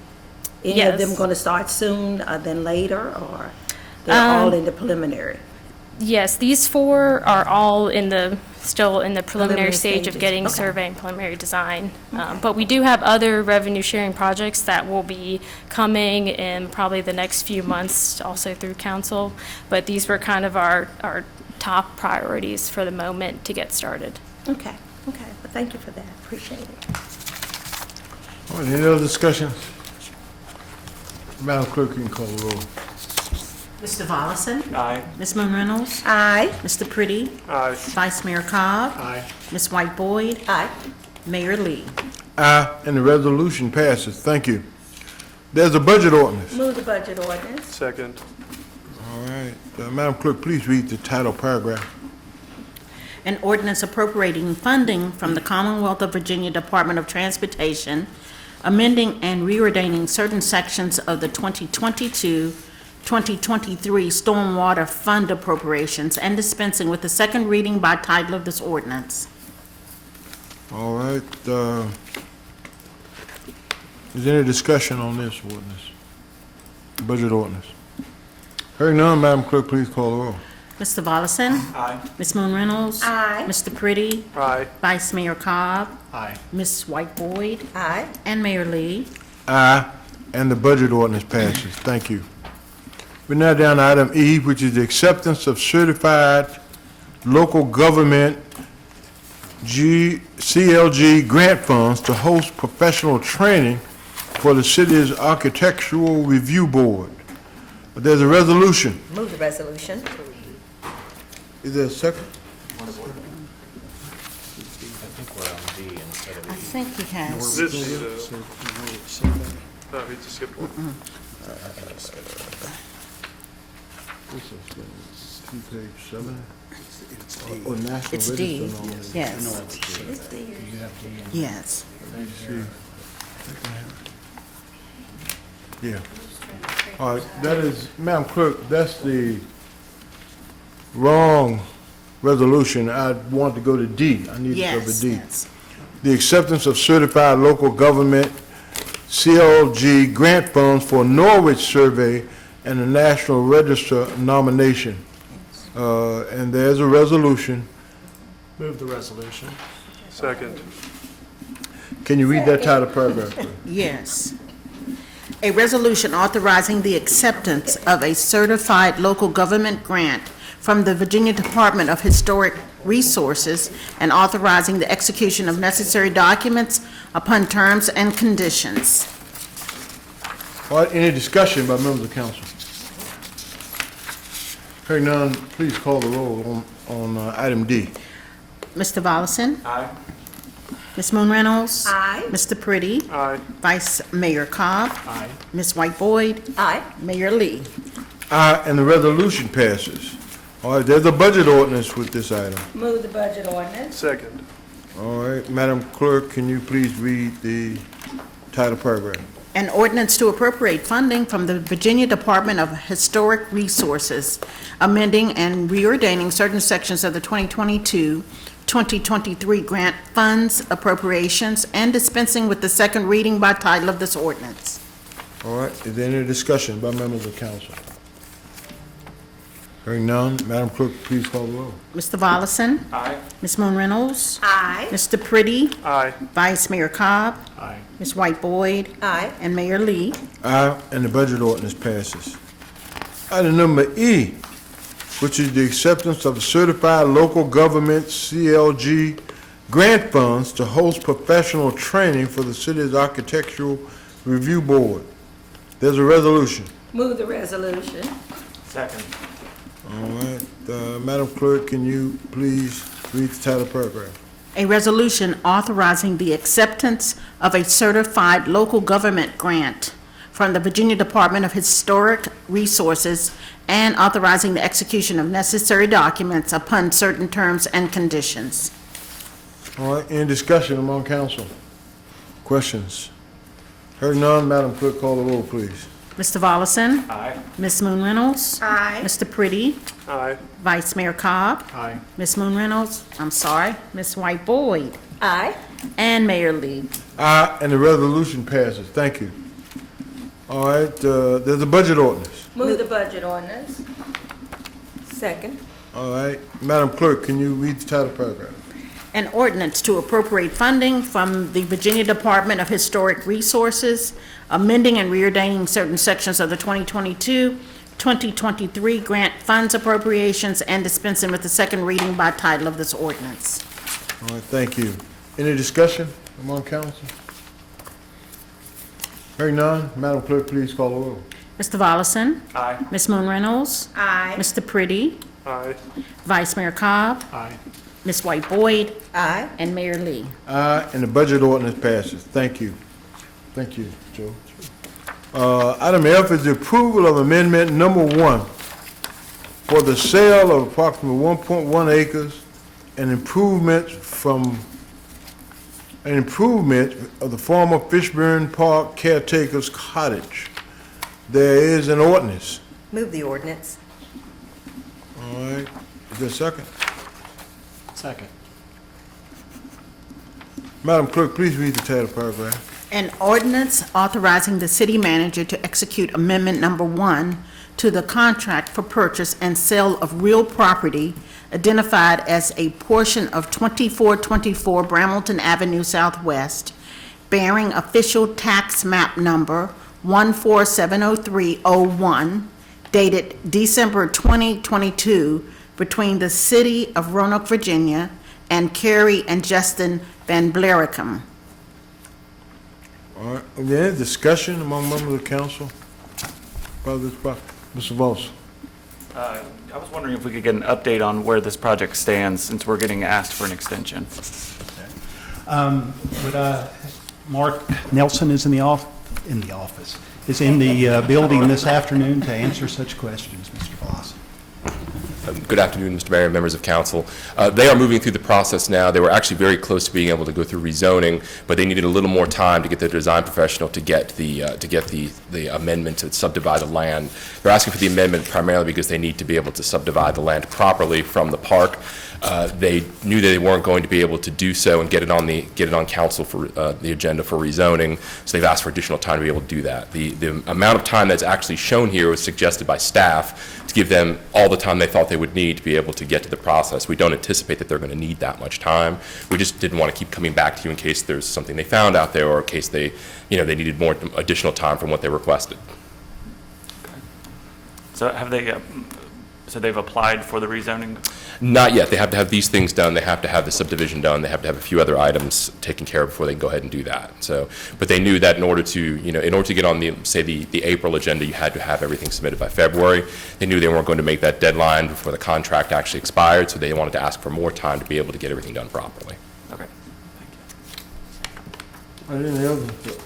I have a few questions related Sure. to that. So, but under the contract that was agreed to on December 20th, what was the deadline for rezoning to be done? It was 90 days after it would have been signed, which would be March 20th. Mm-hmm. They would have needed to apply by February for that to even be the case. Right now, if they don't apply, we won't have rezoning till at least May, I think, is my understanding. So the amount of time that changes is 90 days to, it looks like 283 days. It would be, if you're counting from the original date of the contract, yes, it would be, yes. Okay, and what else changes as a result of this amendment on the contract? I believe at this point, there's nothing else that would change on the amendment of the contract. They're just asking for additional time to be able to complete the things that they need to go for rezoning. And that one has not been even submitted yet? They have not yet submitted, no. Okay. I may have a few more questions, but I don't know if anybody else has one first. All right. I may have a follow-up. So at this point, we're extending it, giving them 6 months, which means which is really going to allow them as much time, as you said, is needed. We could not just extend it an additional 30 to 60 days, considering we adopted this 3 months ago. Well, that would be the discretion of council. We put this this out date in there to give them as much time as we thought they might need, so we don't have to keep coming back. Say if they go out and when they do the survey, they find something that was unexpected, given the fact that it's been parkland for a long time. So the thought was, give them, we suggested, what if we said September 29th, and they said that would be enough time. I'm anticipating they would be done well before that. We just tried to find as much time as possible so we wouldn't have to keep coming back with amendments. Like I said, given that it was parkland for a long time, you go out there, you do a survey, you start to come up with a subdivision plat, and then you find something that no one has seen because it's been parkland for a long time. So staff asked for that, asked them, do you want us just to put it to September? But I anticipate they could actually accept a shorter time frame. And actually, Justin Van Blaircom is actually here today and could probably speak to that if you needed him to, but it could be shorter. We just gave them a longer runway just in case they needed it. Does that answer your question? Yeah. The contract. Does the contract give them that kind of That's where I'm at. I'm just legacy? I wondering. mean, that kind of time we can come back and get another extension? And I mean, And it extend seems it. like part of the agreement was that they would get things done within that contract period. Is that- Well, they anticipated they would be able to, but then when they fell short on the time frame, they came back to ask for an extension. Mr. Mayor, I'm sorry. I just have a few more questions as relates to this. So in order for them to comply with the contract as it was originally written, when would they have needed to apply for rezoning in order for it to come to us in time? They would need to have applied, they would need to apply for rezoning, I think, in order to get it done before the contract expired. They would need to have applied in January, and then they need to be on rezoning for March, I believe. Is that correct? Yeah, it would be January 30th for the application to be in, Right. and then a public hearing would have been held by the Planning Commission, and then here on March 20th. But if they were to apply today, which my understanding is they still have not even submitted their application, the earliest we could hear it is May 15th, which would be about a 60-day extension, but they still haven't yet taken that steps. And I know there are a number of off-ramps in here if they have issues with permitting or run into issues with zoning where they can back down from the deal. But the only understanding I have that changes here is that, it's not only strikes out the requirements that all conditions be set in Section 3 by closing, it makes it from 90 days to 283 days. And it strikes out a provision that says, under no circumstances shall the closing occur later than 90 days after the execution of this contract unless the seller grants further extension periods. Now, this, until this came on the agenda, this was the first that I heard that certain steps had not been done. I mean, a Facebook page was created for the group on January 21st, but they didn't have an application in. On February 12th, they even put up a schematic saying that they still needed to apply for rezoning. But as of today, on March 6th, I haven't seen that go forward, and I've received no information on that until this was shared here. I mean, I think communication is very important, but for a $10 deal for parkland, I understand involves significant investment. $150,000 in investment. Yes, on their behalf. As an incentive, though, that $10 is what was offered to them. They agreed to certain provisions in here, and I don't know from what I'm seeing that I'm seeing the effort done to uphold that. And ask for an extension that triples the amount of time. If it was going to take that amount of time, why didn't the city put a later deadline in here in the first place? Because we wanted to be able to anticipate how much time they were going to need. They knew they had to come back to eventually, but they weren't sure how much time they were going to need after speaking with their design professional. So when we had that number down, that's what we brought to you, knowing that we wouldn't be able to have it rezoned before the contract expired. Well, so my question is more a parliamentary inquiry than for the city attorney, because this original contract is a sale of public land. It under our Constitution, requires 6 out of 7 elected officials to vote for it. I would understand it, if this were something very minimal, it could have been put on the consent agenda to basically triple the timeline further forward. I don't know whether or not this would need such a high vote threshold, because it would be essentially, if they fall out of compliance with this, would be saying that we would go back and do a contract again. I do not believe it needs the higher threshold just for the amendment. That vote has occurred. I think you've heard from staff as to the reason why they pushed it out. Again, the purchasers didn't ask for it, but this is something that staff has asked for. And for projects of this type, it is not unusual to be able to have a longer time frame. The time frame here was very aggressive. They thought they could meet it. I understand your questions concerning about when rezoning was going to be applied for, but it's not unusual for projects of this degree, especially something that's this public, to have 180 days, 260 days. I mean, it's not an unusual request. And so, this proposal was brought forward as unsolicited from the city, correct? And unsolicited from the city in terms of? The sale of the land, I don't remember being solicited at the time Right, the they proposal approached was us. considered. As So this has is an happened with- exclusive plan that was brought to them with certain terms that they agreed to. As has happened with all of the other proposals, people have come to us to be able to propose. Council could have the option of putting it out for the public to bid upon, but when we brought it to you, the council or the previous council agreed to move forward with this particular agreement. I understand that was prior to my time. Right. You still have floor. But you may have the floor. Ms. Bolson. I understand that they have some very tight timelines in this contract. I mean, if you look at the construction clause, if they don't build this thing by 1 year, there's supposed to be, money paid back to the city. So what does this do to those types of things? And why was that put into the contract in the first place if we did not expect those deadlines to be to be held? If I was, I wasn't here when this was done, but 90 days is a very quick time to get around to getting something like this closed. Was it unreasonable in the beginning to have put that into the contract? I can't speak to whether it was unreasonable or not to put it in there. It was the time frame they thought they were going to be able to reach. And Tim, correct me if I'm wrong about this, but any sort of deadlines concerning repayment of funds, should they not be able to do the project, would reset to when the closing date occurs. Am I correct about that? Correct. Right.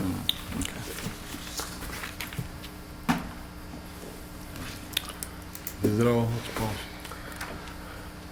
I mean, I think it would be good to hear from Mr. Van Blarcombe since he is here. Yeah, it took time to come to talk about what's going on with the project. You call him to us, and yes, sir. Closing comments. Hello, thank you for having me. I'd be happy to answer any questions. Ultimately, like I said previously, when I've been very transparent, I've tried to do that as well on Facebook to try to keep people updated on where we are. We are not professional developers. We're trying to figure it out along the way. There's 15 different departments to work with within the city in order to get something like this done. Through that process, we've already done the survey. That took some time to get into their schedule in order to get the survey done. The survey is done. The architect is working on the site plan. We're already on the hook for $10,000 in those expenses with legal survey. That's can still be denied by both Planning Commission or you all at that after the public hearings for rezoning. So we were just asking for some time. After working with the Planning Commission, it came to the suggestion that we couldn't make the 27th February deadline to get by the May, and even if we did, it was past the closing date on the contract. So that's why we asked how do we go about getting a little bit additional time to get through the whole process with all the departments of the city and with our engineers and architects and everything. And that was what was recommended, is that we come before City Council, ask for an amendment to extend that further so that we can get to the point where the public can then speak again to the Planning Commission, and the public can come speak again to the City Council and let their voices be known. We've had tremendous support through the process, and we're trying to create a medium where people can be transparent in their communication and talk about both sides of if they agree to it or oppose it on Facebook. We've had almost 500 members on that Facebook page, currently staying updated with where we are, and I've spoken to a couple different groups about where we are, and that's ultimately why we're here today, is just to try to get to more time to then let you all have the public input.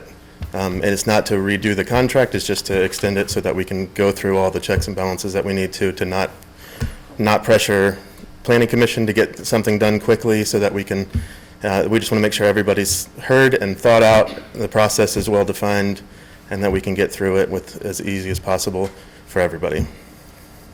What kind of community engagement has happened other than the Facebook group? Yeah, we spoke to a couple groups. I spoke to a group of professionals last week here in Roanoke, and shared everything that was going on with them. There was some questions that I went back and forth with a couple people, all super supportive. We originally had a petition signed by 600 people in support of.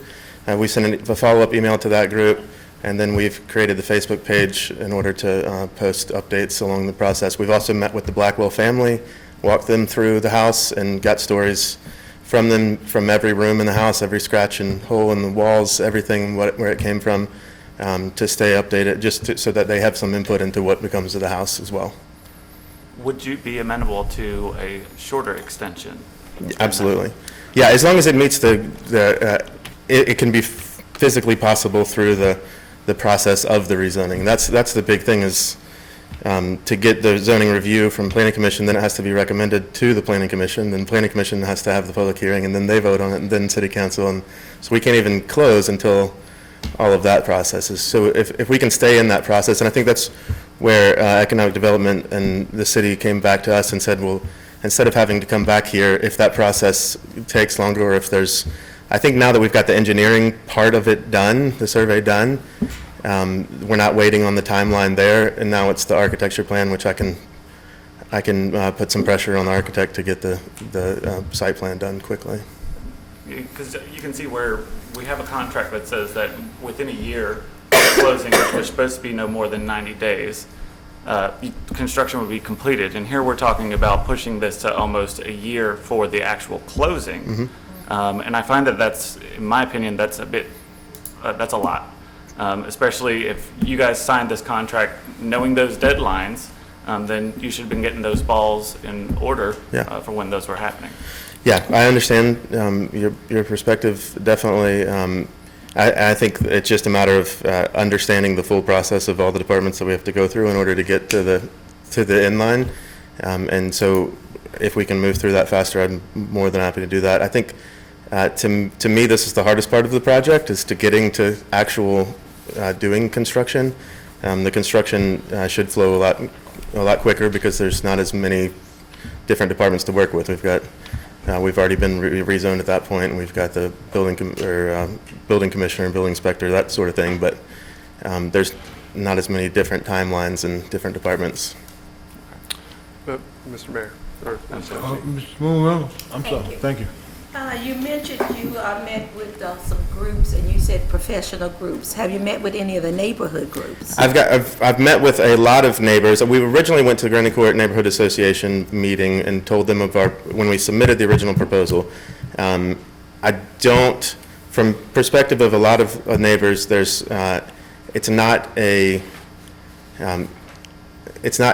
doesn't have an open message. There's not an open message in that neighborhood association group, and so that's why we went to Facebook. What do you mean by open?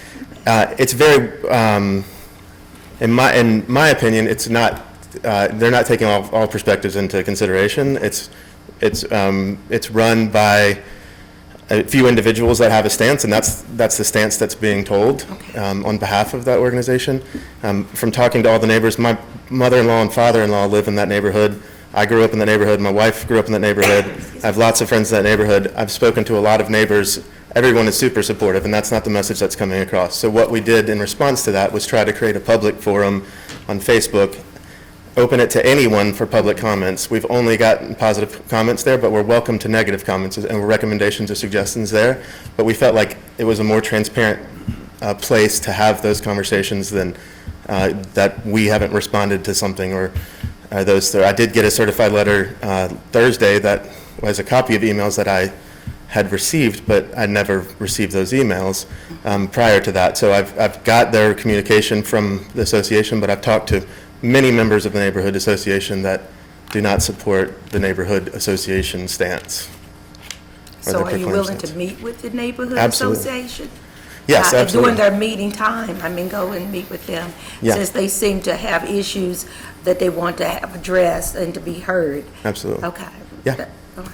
Yeah, and I think, I mean, ultimately, our goal is not to do something that somebody doesn't want. And so we feel very strongly that the majority of the neighborhood does want it, and the majority of the people that we've spoken to in Roanoke do want this. But we want to make sure everybody's heard, but there's also, ultimately, there's going to be opinions in either case. And so we want to make sure we're working with people, but we're not trying to do something that's controversial. Understand. Thank you. Mr. Mayor, Mr. Well, Bond. let me, Sorry. I'm going right down the line. Are you? I'm done, Mr. All Mayor, right, thank you. Vice Mayor? Now I'll come back to you, Mr. Well, Purdy. I understand the contract. I also understand that over these last few years, we have seen construction project after construction project delayed for any number of reasons. And I'm a little concerned that we're holding you all hard and fast to this when we've had other projects that have taken longer for a variety of issues, whether it's getting through the process, whether it's supply chain issues, to rehab a building or construct a new building. I mean, we're consistently seeing that. And so the delays are not concerning to me.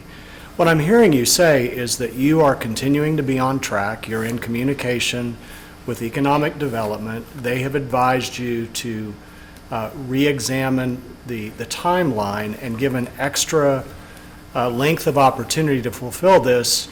And based on what you've shared with me, I see no reason not to support this extension based on these other factors. And I feel like we're in some ways holding you to a different standard than we might some other construction projects by people who do this all the time. Right.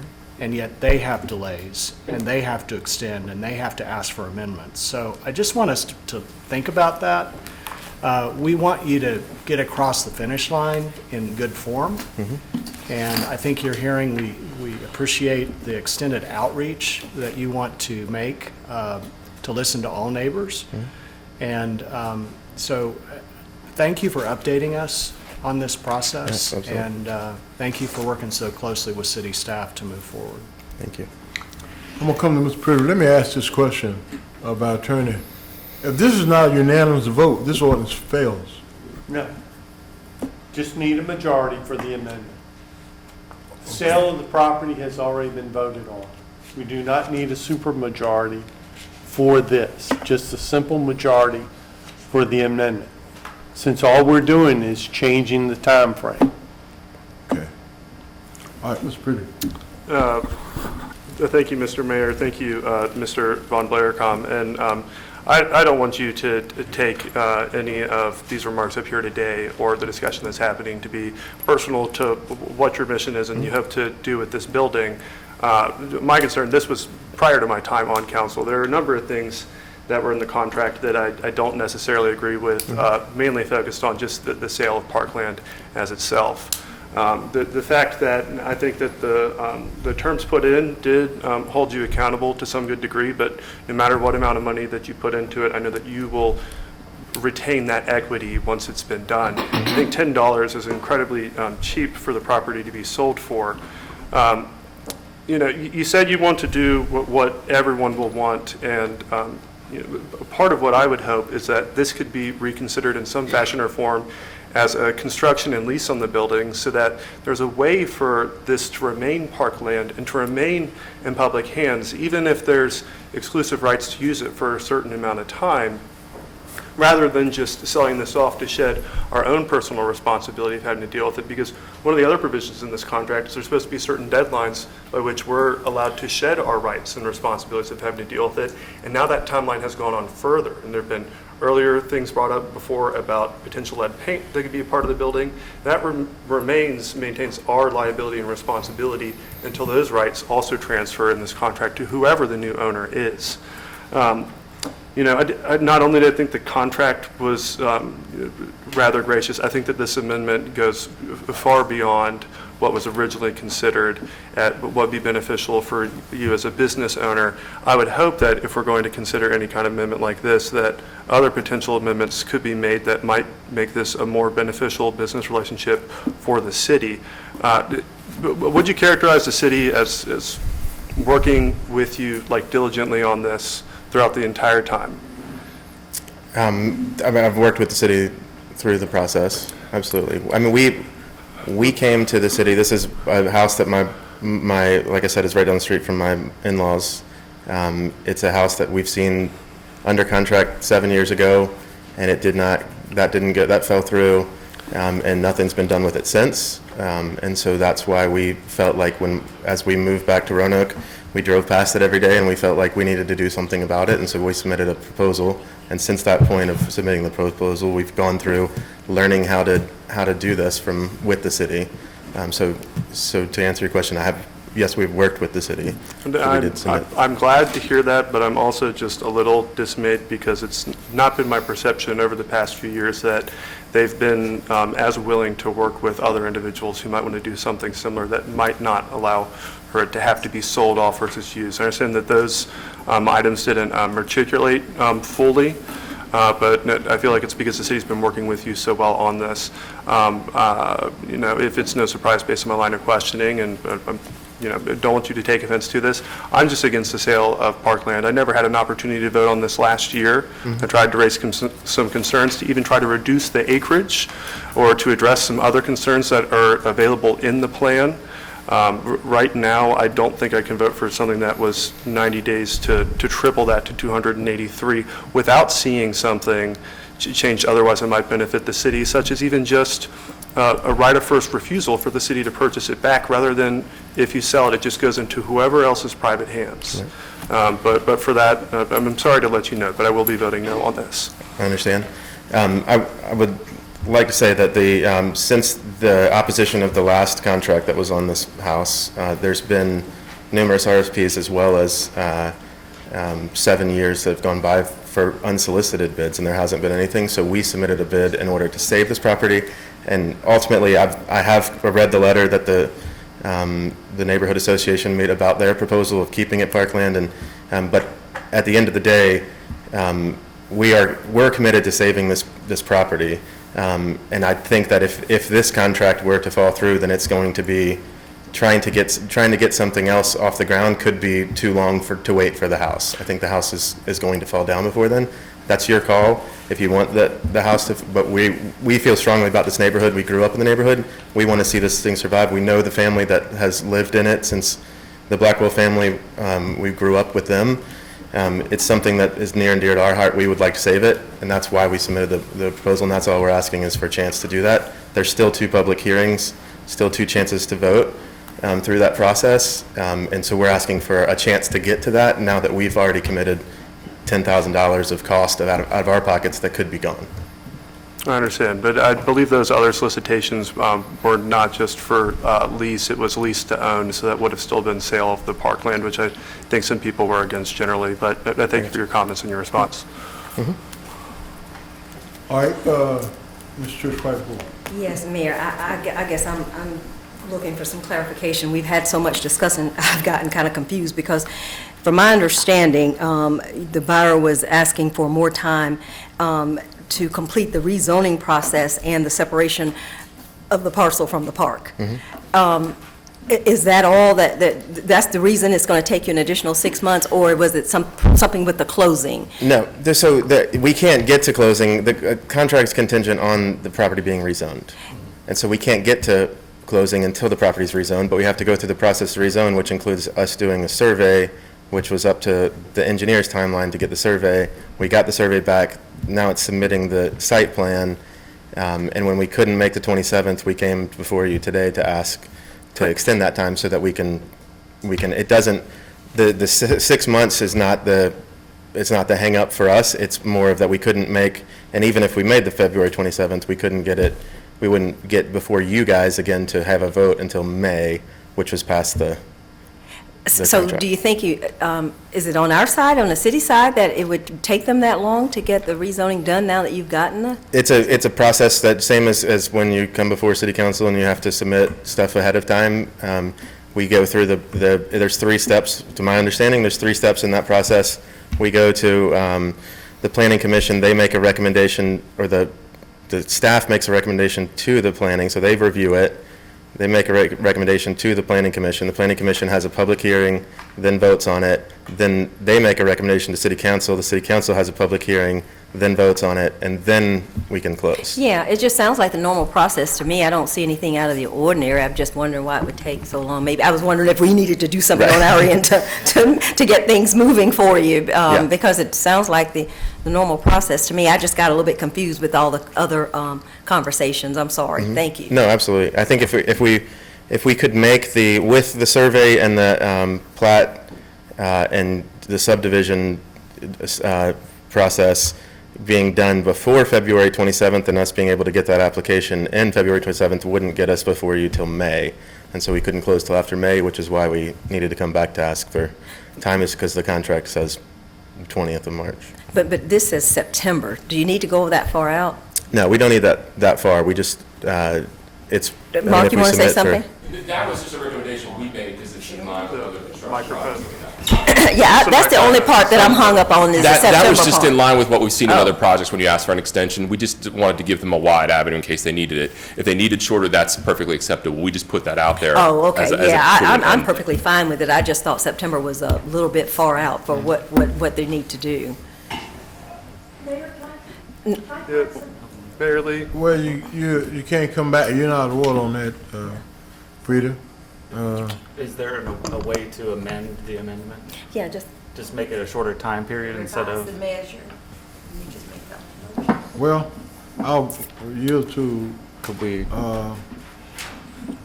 Spence on that, but let me say that I tell you, after listening to this, I see the point that Mr. Pruitt is making. But I'm willing to give you a chance to make that happen over there, even though probably there's some folks in the Fishburne Park neighborhood that wanted to do some things over there. It's a little frustrated with the process of how we're doing this, but I want to see it happen. So I would be voting for it, but if the council wants to amend this or give him more time on that, Yeah, I what's the motion? don't see giving it, I mean, more time I think is appropriate. I certainly don't, I mean, it sounds like they're doing everything that they can do. I was just saying maybe not 6 months, let's keep it going. Yeah. Is that okay? Yeah, I mean, If go ahead. Sorry, go ahead. We're not planning to take our foot off the gas here. It was just the recommended amount of time to not have to come back. Mayor Lee, if we're going to entertain that kind of idea, and I understand that there's not a motion before us currently at the moment for an amendment, but I would like to, at the very least, there was language that was originally in Section C that was taken out that said, under no circumstances shall the closing occur later than 90 days after execution of this contract unless seller grants further extension periods. I'd like to reinsert something that says, under no circumstances shall the closing occur later than whatever extension that we're offering for this. I think we've made clear that there's things that we're going to hold them up to, and this only is upheld if, as long as the city is acting in good faith and does everything that they're supposed to. If we don't do anything on our end, even with the extended deadline, then you have repercussions in order to push for it to even go further beyond that. But right now, as I understand it, I believe that the city's upheld with their process generally, and we just had, as of January 30th, when the deadline wasn't met, that's when we should have known that an extension was needed, because rezoning would not have been done in time otherwise. Would 90 extra days be acceptable? We're just trying to find a way to get a resolution to this. Are you done, Mr. Pruitt? Yes, that's not a motion, that's just a request if a motion is made. Does council have any other comment? Mr. I Bolson? just had a question of procedure on this. Is this will we have to vote yes to that X number of days, or that date in the contract, Or would it be wise for us to maybe table this and to the next meeting and come up with what those? Or can we just do an You just amendment? do it Can we just do it? Can we just do an amendment? That's what we, that's what I would like to see You pick a happen. time. What happens is, then you vote on that change of the time frame to the contract under paragraph C, and then after that's amended, we adopt the measure. I think that would be. I would like to make a motion that we amend the original ordinance to change the date from, I guess it's September, what was the amendment? 29th. 29th, and make it to June 30th. Second. All right, Madam Clerk, we need to vote on that. Can you call a vote on that amendment? Can I ask a question, though? Does that allow the time needed to get through all of this process? Yeah, here's the calendar. To get to the planning commission and back to council for public Yeah, hearing? I think based on February 27th coming before council in May, then March submission would come before council in June. If it's submitted by March 27th, the public hearing at council would be May 15th. As long as you submit your rezoning by April 24th, the public hearing for council will be June 20th. Right. So this would essentially give you until April 24th in order to submit your rezoning application, to have all that done. All the regular provisions still hold that if rezoning falls through, he has the ability to back out of the contract at that time. I was going to suggest slightly shorter, but that gives him more time in order to meet that requirement. Yes, If I might, please do it in May. because everyone's on vacation. No, just please do it in May. Things happen. Oh. Sooner is better than later. Absolutely, yeah, May, I think May, so. Yeah, I just want to make sure you're comfortable, because we do want you to succeed. We voted on it, we've said go ahead with the project. We want you to have the tools that you need in order to do that. Yeah. I'm speaking for. Yeah, for our full me. intention is to meet the application date of the March 27th, so So- from that so When point, it's good, then, yeah. okay. All From right, that point, it's fine. let's be clear on this now. Just give me We have a your- motion and a second on that. What are we doing? Yes, we have a motion and Well, a second. that's what I'm gonna find out. Yes. What did you say, suggest, Mr. Spencer, did you say May instead so- of June? No, I wanted him to make sure that instead of waiting until April. filing in April, file early, not later. Later. Oh, okay, so I just want to make sure Just everybody's because comfortable. I hate if something else got caught up on our side. Right, exactly. And to do that, get it in by March 27th. March 27th. Yes. All right, we get to get some of these dates clear, and let's get clear on this amendment now. June My 30th. amendment is to move from September to move it to June. June 30th. June 30th. 30th, yes. And that's the motion that's on the That's the floor. motion. And there is a second. It's called for a vote. Now, if everything not done by June, So substitute motion to amend the ordinance for the June 30th deadline, but to reinsert that language that was stricken out of what was proposed to us is the last sentence. Under no circumstances shall the closing occur later than June 30th, 2023, after the execution of this contract, unless seller grants further extension periods. After execution of this amendment, if we could. Yeah, you Yes, can wait. but- till- yeah, but I want to make sure that he's clear on that. Yes, It was clear. absolutely. You understand that? And so it gives you the April 24th Well, deadline. So I'll restate my motion since there wasn't a second. There was a second, there was a second. Oh, you gave a second. Still All right, we got a second? Yes, sir, this motion is Madam- still on the table. Yes, we had a second. Ms. Whiteboard was the second. For the substitute? Or for- Yes. Ms. Moon Reynolds made the motion. Okay. Yes. I think a substitute motion takes precedence, but I didn't know if there was a second on that. It does, or by if whoever made the Or initial friendly motion, amendment. Ms. Friendly Wood, amendment, yes. is this a friendly amendment? Yes, that's what you're Okay, doing, is yes, amending, you're not yes. substituting out. All right, so we're, Yes. If it's a friendly amendment, we only need one vote on this amendment. There you go. All right, it's a friendly amendment. Madam Clerk, are you okay with this? You Yes. satisfied with what we got? You have the information here. Yes, we do, Madam Clerk. Okay, go ahead and call the roll. All right, Mr. Velazquez. Aye. Ms. Moon Reynolds. Aye. Mr. Pretty. aye.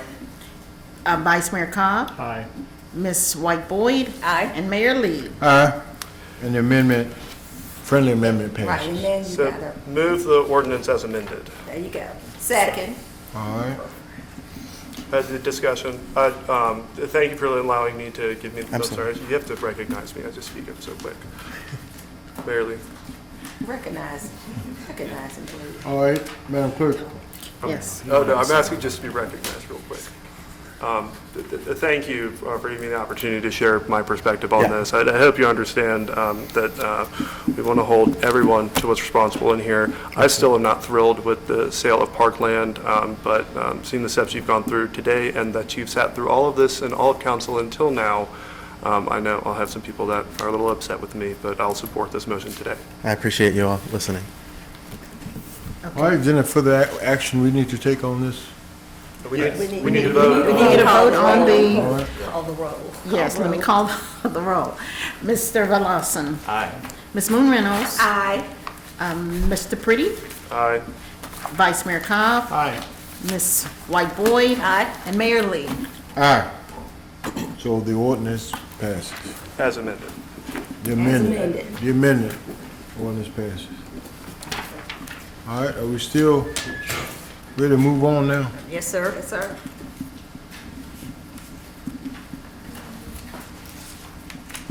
Okay. All right.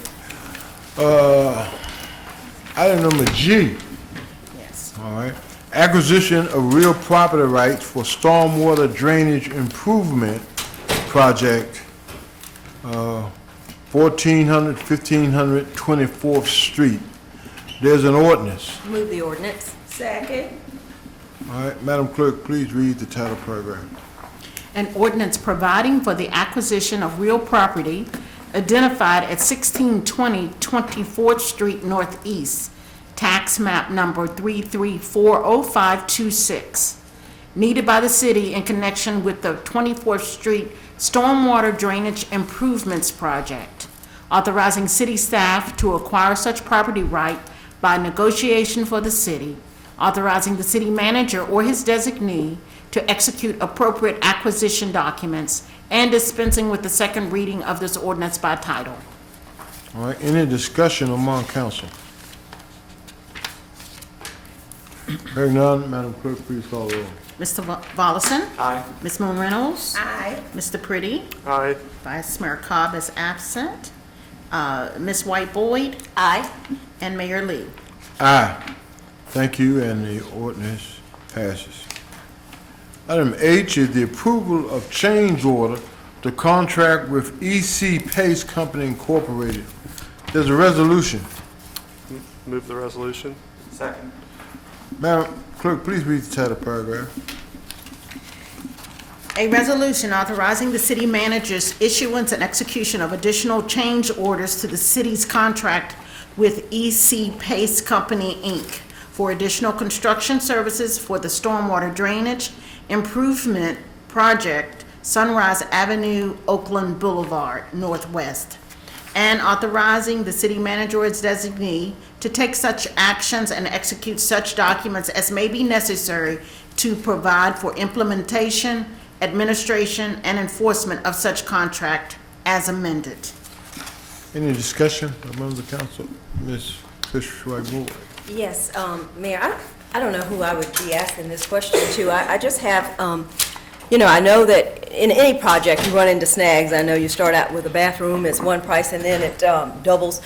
I'm not so much concerned about the price, even though it's $500,000. What I'm concerned about is the time, because that is a lifeline for a lot of us who live in that area.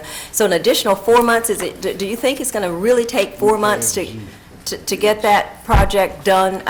That's my concern, and it would be nice to kind of get some clarification on why it's almost another $500,000 for the project. Sure. Well, good afternoon. To start with the cost process, and I'll let Liz and Michael get into the details on schedule, but yeah, we're looking at the total price. The change order is about $700,000 for all four. The most recent one is about $500,000. The main thing to note with this change order is that about 2/3 of that price is work that the Western Virginia Water Authority is doing to do new sanitary sewer lines at the same time we're doing the storm sewer work. So roughly $463,000 of that will get reimbursed back to the city once the work is completed. So while the change order number is big, we'll actually see about 2/3 of that revenue come back to, or that cost come back to the city from reimbursement from the Water Authority for the work that we're doing for them under our contract. There are a couple other things that did come out that were unexpected out of scope with some utility conflicts, which is somewhat par for the course when you're doing this type of work in an existing city. But the big issue, though, was at least the big price tag is this work that we'll get reimbursed from the Water Authority for. Yeah, so you think it's going to take another 4 months? Because that is that's like my lifeline. And every day I go down Oakland, it's like, oops, then you got to turn around and reroute. Oakland is pretty busy, so I just don't want it to be another 10th Street, that took, I lost track of time. Because it is a big project. I see all the work that's being done, but they're looking at an additional 4 months, almost 5 months. Yes, the additional time is for all of the work, and that includes various facets of the work. Some of it is the sanitary sewer that's going to get updated on Round Hill Avenue, and then some of it is just a little bit of an update to the plan on Oakland Boulevard to give the citizens the best project that we can. The goal of the project at all times is to only have one of the main streets closed, so either Oakland Boulevard or Round Hill Avenue. So I know the priority is to get Oakland Boulevard back up and accessible and usable for travel. A lot of the work is going to be replacing the sanitary sewer on Round Hill.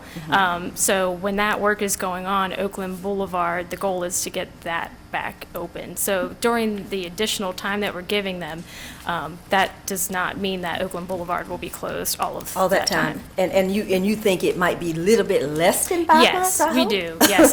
You didn't say that, but I'm trying. Yes, we are. Yeah, our contractor, they are definitely motivated to get this done quickly. They want to be as efficient as possible. That's how, they run their business and get on to the next project. So it's kind of the same situation as the previous, where we're trying to make sure we give them the time that they might need, because anytime we have to come back for council for a change, that causes a disruption. It makes them stop work. It creates more delays. So we're trying to give them a little bit of buffer now, knowing that they're going to make every effort to make it done sooner. Okay, thank you, Mr. Mayor. I just wanted to hold them to it, because that, we don't want it to go on and on and on and on. That's a lifeline for some of us.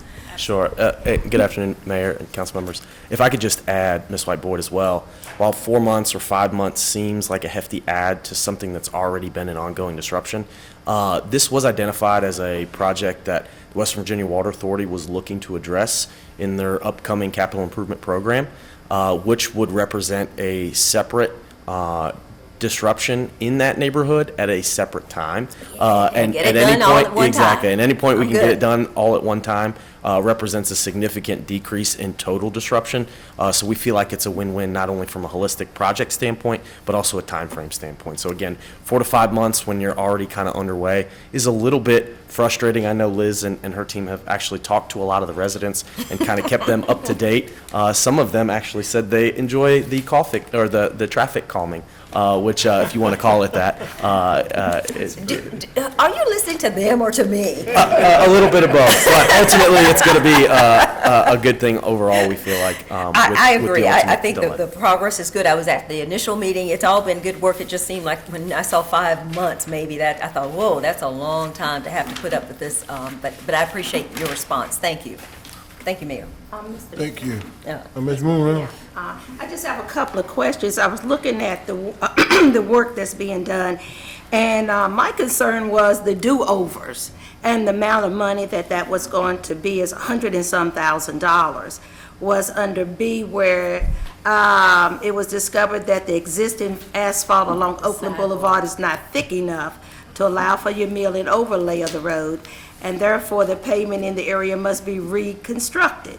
So I wanted to know about what happened that you didn't know ahead of time that was the case. To a certain extent, it's just a question of it's an old street, and until you get into some of these projects, you don't really know what you're getting to. If we assume that typical streets are going to have a certain amount of gravel, 3, 4, 5 inches of asphalt, and then you get into it. So prior then, asphalt that was Yeah, laid so- down wasn't thick at that time? right, It was whatever was thick. built back in the 1940s, 1950s is what's inadequate, not something more And recent. then I'm looking at the one that's $83,000 for 45 additional days, where you have a conflict in your plan for the grading, where the work is needed, and reconstruction, again, the corridor will need to be done based on your updated grading plan. So you added 45 more days with that to the tune of $83,000 more. Correct. So it is an area where we're building per plan, and, kind of when you're building, laying something out on paper, everything looks like it will get to work. We got, sidewalk and curb gutter and building in front of three or four houses on the 2800 block of Oakland on the south side. That was one of the areas that were really concerned about drainage, with water coming off the street and into those front yards.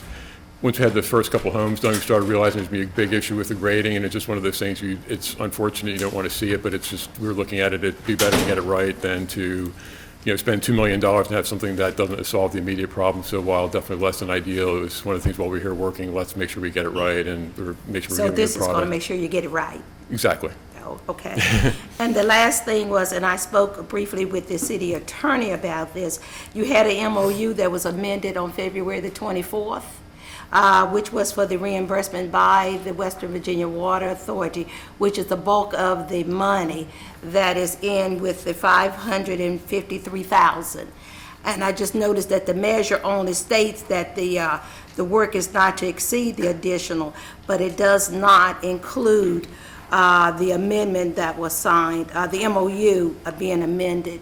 And I felt that that should have been something that should have been included in the resolution to draw a reference to both sides as to part of that $553,000 was the $338,000, which will be reimbursed. And I still state that that should have been included in the resolution. And I would like to offer a motion that the resolution be amended to that effect. To include the resolution? Yes, to include the MOU. The MOU Yes. with the resolution? Yes. Okay, I'll second that. Before we do that, is there any further discussion on the resolution that's before us? That is the resolution that's before us, and that I know. that I was just amendment- seeing. discussion. I wanted to see if there were, No. no, that's fine. I just wanted to make sure there weren't any other questions. No, on the I'm premise good, of I'm the good. They resolution. answered my Everybody question. good? Thank you. Okay. Yeah. Then, Ms. Moon Reynolds, if you would like to restate that motion, the amendment to Right. the resolution. I would like to make a motion to amend the resolution to reflect that the city will be reimbursed by the Western Virginia Water Authority $338,003 of the $553,587, which was reflected, and this is going to be a little longer, but there was a memorandum of understanding that was amended. So I just want to reflect that memorandum of understanding, that amendment to that, which was the $338,003. Should be included in the resolution. And just so I'm clear, Ms. Yeah. Boone, is it okay if that's part of a recital such as the whereas clauses? Yes, that's what I'm That we referring to. did, Thank you. so add that as recital clause. That's it. It's just Be a glad to. Yes, then I'm good. And you Thank you. I seconded it, said Ms. second it, Whitewood? yeah, because I didn't know if they were going to attach it or whatever. No, but if I it's just in- All right, wanted it any further included. discussion on the motion to amend? Just want to make sure that Susie has enough time to write it all down. Is that clear as mud for you? It's clear as mud. Good. I did get the dollar amounts, but Tim will work with me on that clause, and that's fine. Yeah, I Tim did not can- get the second. Who made the second? I made the second, but the numbers are in the change order, Madam Clerk. Okay. Yes. All right, thank you. Excuse me. Do you have something? Just that anybody who thinks that we're a rubber stamp, this shows a little different. All right, then I think we're ready for a vote, roll call vote on the motion to amend the resolution. And then we'll do the amended resolution. Excuse me. Thank you. All right. All right, I will call the roll. Mr. Velazquez? Aye. Ms. Moon Reynolds? Aye. Mr. Pretty? Aye. Vice Mayor Cobb? Aye. Ms. White Boyd? Aye. And Mayor is absent. Okay, and now we'll vote on the amended resolution. All right. I move that we vote on, well, I move the motion for the resolution as amended. Okay. Second. All right. Madam Clerk, if you'll call the roll. Mr. Velazquez? Aye. Ms. Moon Reynolds? Aye. Ms. Sanchez Jones? Oh, I'm sorry, she's absent. Mr. Pretty? Aye. Vice Mayor Cobb? Aye. Ms. White Boyd? Aye. And Mayor is absent. All right, thank you. We will move then to number 2A, Amendment of the city code to update Chapter 21 offenses miscellaneous and Chapter 23 police. And there is a measure, an ordinance. Move the ordinance. Second. Or she can have it. Okay. Madam Clerk, will you please read the title paragraph? Yes. An ordinance amending and reordaining Chapter 21, offenses dash miscellaneous, and Chapter 23, police of the Code of the City of Roanoke, as amended, providing for an effective date and dispensing with the second reading of this ordinance by title. She just read the ordinance.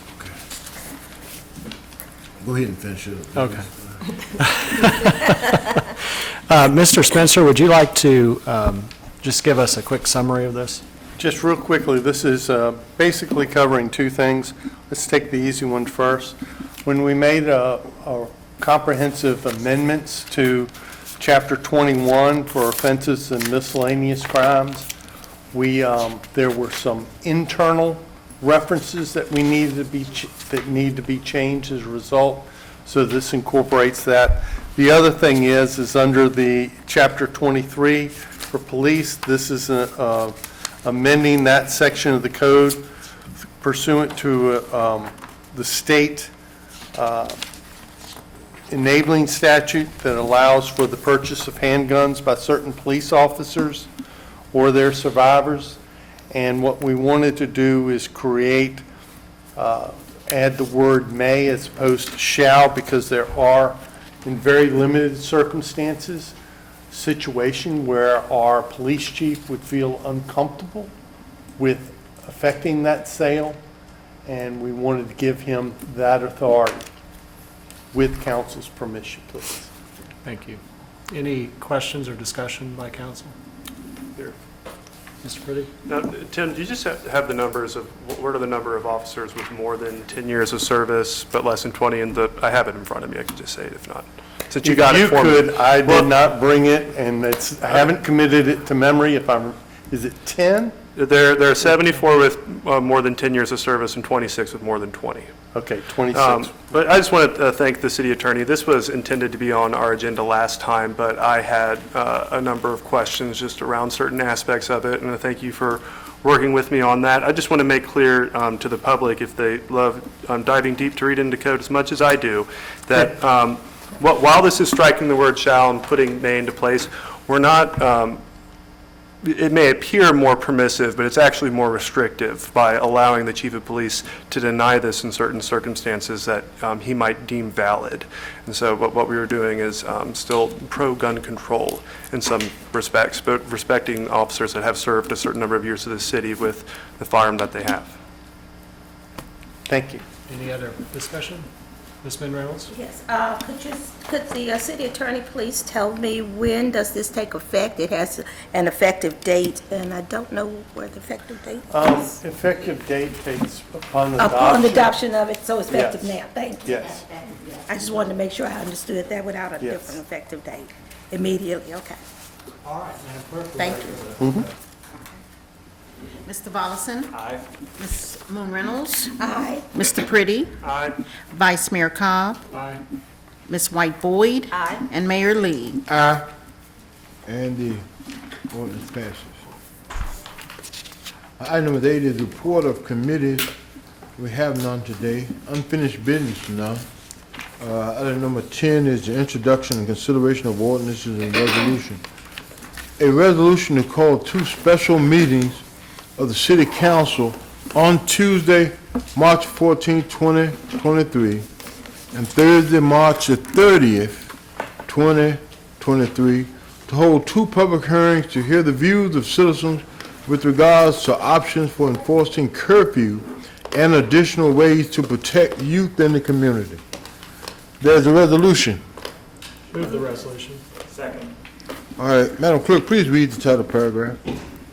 A resolution pursuant to Section 10, meetings of council generally of the Roanoke City Charter, setting 2 special meetings of the City Council and authorizing 2 public hearings to hear the views of citizens regarding options for enforcing a curfew, to hear additional ways to protect the youth in our communities. Thank you. And this is just very clear. We want to engage as many of our citizens as we can, so we're going to have one meeting on the 14th at William Fleming High School, and on March the 30th at Patrick Henry High School. And so we want citizens to come out and share their thoughts with us as it relates to juvenile curfew, and probably heard some other interests that they may have as it relates to gun violence, those kinds of things. But we encourage all of our citizens to come out and be a part of those two special meetings that this council will be at both of our high schools the latter part of this month. Yes, ma'am.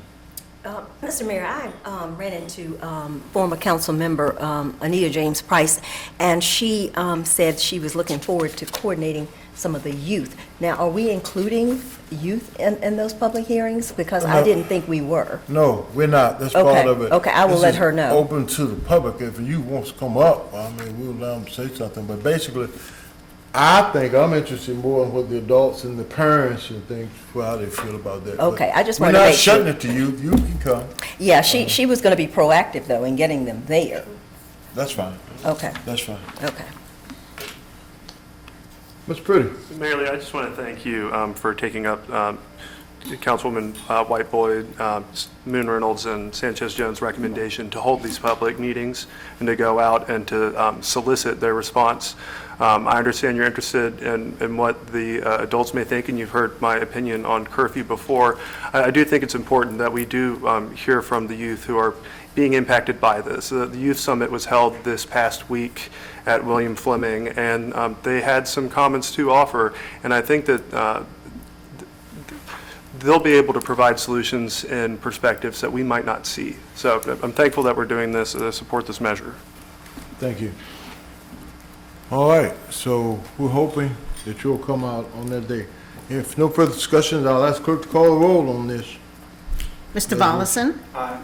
Ms. Moon Reynolds? Aye. Mr. Pretty? Aye. Vice Mayor Cobb? Aye. Ms. White Boyd? Aye. Mayor Lee? Aye, and the resolution passes. Thank you. All right, item number 11 is motion and miscellaneous business. Are there any inquiries or comments by the mayor or members of city council? I can just have one. Yes. Thank you, Mayor. I just want to remind our residents who have any interest in the Evans Springs area that we are having another meeting March the 9th at 6:30 at Williams Memorial Baptist Church, and the address is 2101 Carroll Avenue. And if you want additional information, please go to www.evansspring.com. That's EVANSSPRING.com, because I know there's a lot of interest and a lot of concern, and every chance I get, I am sharing these meetings so that we can make sure that the public is engaged for those who want to be engaged. Well, I'm so glad Mr. Chittum's going to be there. Me too. And, I know that, girl. I just wanted to put that out there. Thank you. Any other miscellaneous motions, comments? Ms. Moon Reynolds? Mayor, I would like the concurrence of council that we asked the city manager to look at the caretaker's house in Washington Park. I think it's time for us to make a decision on raising that caretaker's house and doing whatever we need to do in recognition of the historic significance to that. Well, I was going to say, we have something coming up. The two Okay. plans for Washington Park will Okay. include an option A and a B, and if you just hold Okay, off on that. I will hold off there. Yes, Thank you. yes. Okay. Okay. No problem. Okay, Y'all okay on that? yes. Okay. Y'all okay on this side on that? Okay, On that that'd be aspect, good. yes. Vice Mayor, you have? Yeah, I have two things. All right, excuse me, we're done, we're straight on it. Everybody's okay? Yes, I'm All right, straight with that. I'm going to Thank Vice you. Mayor now. All right. Council all received on the dais a letter that was sent to us last fall from the Mill Mountain Advisory Board, and they were basically asking council's concurrence to arrange a conversation between the advisory board and American Electric Power in the city of Roanoke and other local nonprofits to develop a plan that uses safer alternatives with a focus on non-chemical management practices. And with council's concurrence, I'd like to ask city staff if they can take the lead on that and set up that conversation and that plan development. Yes, Vice Mayor Cobb would be happy to do that. Thank you. As it relates to that, I know AEP has been, we're getting a lot of inquiries and emails from constituents. They're taking more proactive measures to cut back on power line areas, and so I think that's part of this conversation. Yeah. The second thing, it was just a clarification on the matter we were discussing earlier about the responsibilities of the Gun Violence Prevention Commission. Number C in our responsibilities is to aid the city in making and developing community partnerships to assist in the reduction of gun violence. And as part of that is connected with B is enhancing existing resources. And the commission, as a way to leverage the community partnerships that were created and the framework that was created, created a grant writing team and were able to apply for and receive funding. And over the last 2 years, that funding has been in the total of $1.5 million.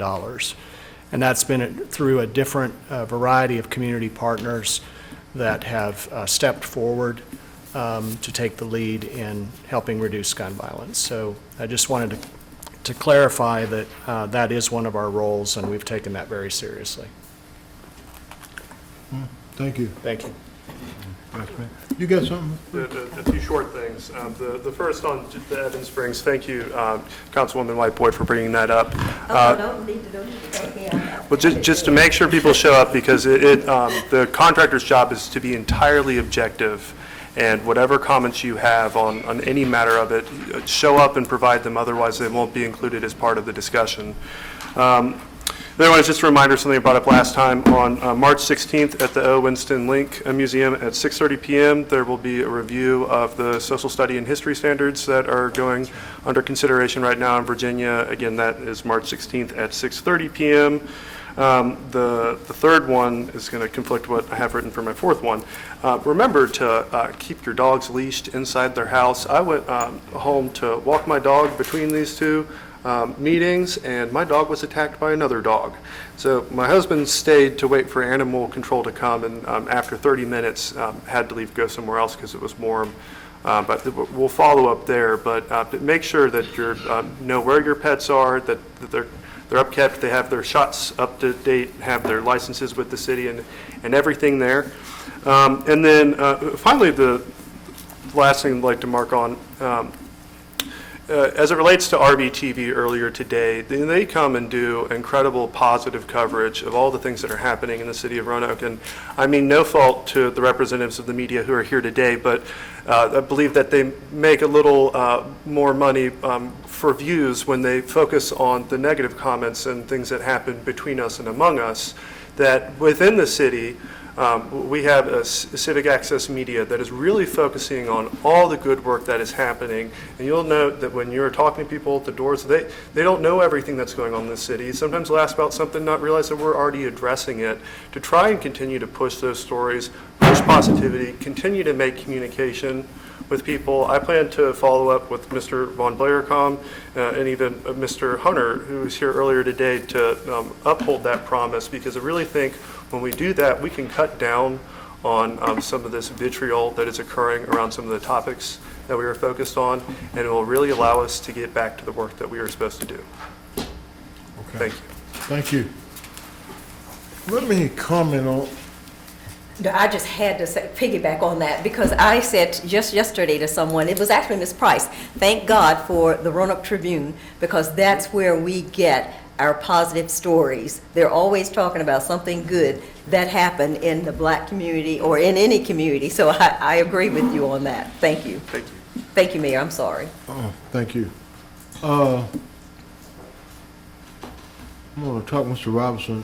Down the line, I want to talk, maybe in the next upcoming meeting, about our animal control. I've heard a number of people say that they don't come out or they don't deal with bites. Are we short-staffed, or what's going on there? I just got a concern. I'm looking around. I am not aware of the staffing. I mean, they are with the police department, so Right. we are down in numbers in the police department. We have recently, we are considering the budget right now and had an annual report. Would you like us to look at having Mike come from the RCACP to Yes, make sir. a presentation to Yeah, council? I think that would be pretty good. Mayor, in January of last year, they put out a press release letting people know that due to decreased staffing, that they weren't going to be able to respond as swiftly as they used to, and it was going to kind of fall to something more secondary. There is something that we might be able to consider regarding certain animal control ordinances that other localities have in effect that allow them to recoup the penalties that people experience from those situations so that it goes towards their animal control department instead of us just handing that over to the state when those measures are enforced. And that's something that I may follow up with the city attorney on. Well, thank you. I just want to follow up. Ms. Moon? Thank you, Mr. Mayor. I'm glad, Mayor, you brought that up because I was a little concerned when I called for animal control because there was a pit bull running at large in my neighborhood, and I don't know what his title is, but I was told that there was only 3 animal control officers, and they no longer come into neighborhoods when dogs are running at large, that if you can leash the dog, they will come out. And I said, no, I will not. I will not come out, but I was told there was only 3 of them, and that was something they do not do. And so I'm glad the mayor brought that up. That I think is something we need to hear from the administration on. With regards to animal Be happy to do control. that. I think, we've sent up recently to the attorney's office, the new RCACP agreement of the facility is coming up for review, so I think the timing of that would be good for council, so thank you. Yeah, because a lot of dogs are running at large. You got bit. Yeah, and the police had to come because this was about 3 years ago. The city manager knows about it, yeah. One bit me on the leg. I had to go to the hospital because they didn't know if it had rabies or not. So, yeah. And the owner said, oh, she won't bite. And as soon as that came out of her mouth, guess what? I think it would be a good opportunity for council as well, because the RCACP years ago had a rough go of it, and they had a very difficult time, and they've made some tremendous improvements. They've got a great relationship with the Assisi rescue groups as well as the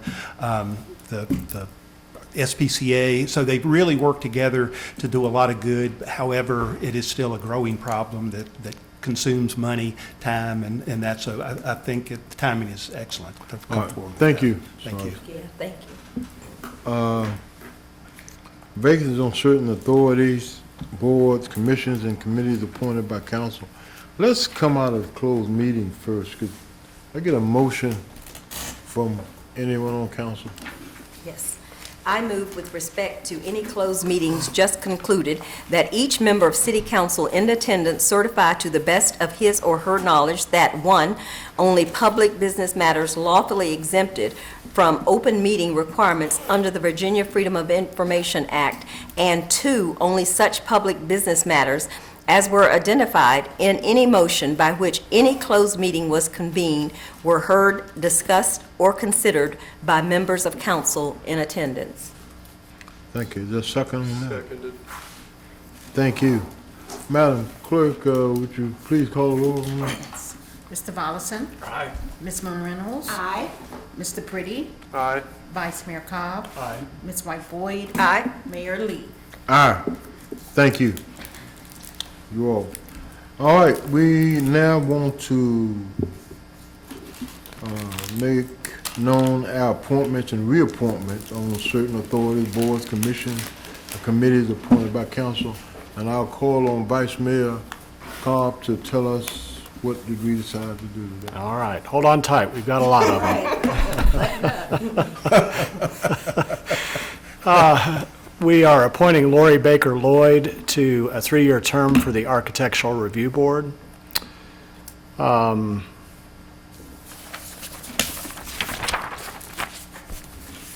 We are reappointing Shakira Williams, Decca Knight, and Elliot Major, and residency waiver is required for Decca and Elliot to 3-year terms for the Gun Violence Prevention Commission. We are reappointing, Jeffrey Todd and Amanda Marco to the Mill Mountain Advisory Board. We are appointing to the Parks and Recreation Advisory Board to fill the unexpired term of office for Luke Pretty ending March 31st, 2025. We are appointing Alexander Barge to that position. To the expiration of a 3-year term of office for Lauren Hartman ending March 31st, 2023, for a new term of 3 years, Milton Hardy Jr. For a new term of 3 years, Deborah Pitts. And for a new term of 3 years, James Pickens. For the Personnel and Employment Practices Commission, for a 3-year term, we are appointing Frank Rogan. For the Regional Virginia Alcohol Safety Action Program Policy Board, we are appointing Captain Adam Puckett. Residency waiver is required. For the Roanoke Arts Commission, we are reappointing 3 people, John Hitchens, Megan Sharp, and William Penn for 3-year terms. For a new 3-year term, Ilsa Saavedra Rogan. And for a new 3-year term, James Davis. Okay. We've got more. That was just intermission.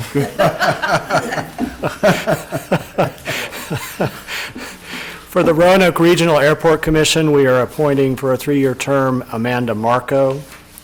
For the Roanoke Valley Allegheny Regional Comprehensive Economic Development Strategy Committee, we are reappointing Matt Clark. For the Virginia Western Community College Local Advisory Board, we are reappointing Todd Putney for a 3-year term, or 4-year term, excuse me, and Valerie Brown to a new 4-year term. For the Western Virginia Water Authority Board of Directors, we are reappointing our city manager, Robert Cowell Jr. And for the Youth Services Citizen Board, for one of the citizen at large seats, we are appointing Marina Trejo Perez. And for public-private agency appointment, Melanie Tate. And I think that's... Mr. Mayor, I have just one correction. I think, Mr. Cobb, we may have gotten our wires crossed. We are not going to appoint Adam Puckett. Mr. Mayor is going to consult with Chief Roman prior to that. I thought we were reappointing him, but we were going to have a conversation about... No, I think it's not until June 30th. The discussion was. Okay, my apologies To wait then. for. Yeah, we were going to So everything except that one. Well, My apologies. I'd like to ask Moon Reynolds whether or not this, I thought with Amanda Marco, since she's moving on to the Airport Commission, that we're going to just leave the vacancy open for Mill Mountain Advisory You're Board to right, consider 'cause there. she said that. She's moving into Yeah, it was those two. everything with respect to what he said about Amanda Marco on the Mill Mountain Advisory Board Thank you, 'cause I was and looking for my sheet. Adam Bucket On the Regional the Virginia Alcohol and Safety Action Program Policy Board. If Right. there are any more words to put into that Yeah, board. those two are going to have some. Yeah, we're going to hold those in abeyance. Okay, pretend that I didn't say those two things, and everything else is... Everything else was perfect. You said Milton Hardy, Clerk, right? did you get all up? You said Milton Hardy. Right? You can get, I'll get Get back back with him with to get Carl. all the names and, Okay. but we can look at it on the video. It's fine. Yeah, but yeah. thank you, Vice Mayor. I know that's a lot. That was a lot, no Appreciate it. A lot today. All right, before the clerk calls the roll, our normal procedure is if you are in agreement with the appointments or reappointments, please let it be known by the saying of all nominees. And Madam Clerk, I'll ask you to call the roll, please. Mr. Volleson? Aye. Ms. Moon Reynolds? All nominees? Oh, sorry. I'm sorry. That happens all the time, man. Happens to veterans too sometimes. Everybody. Okay, Mr. Pretty? All nominees.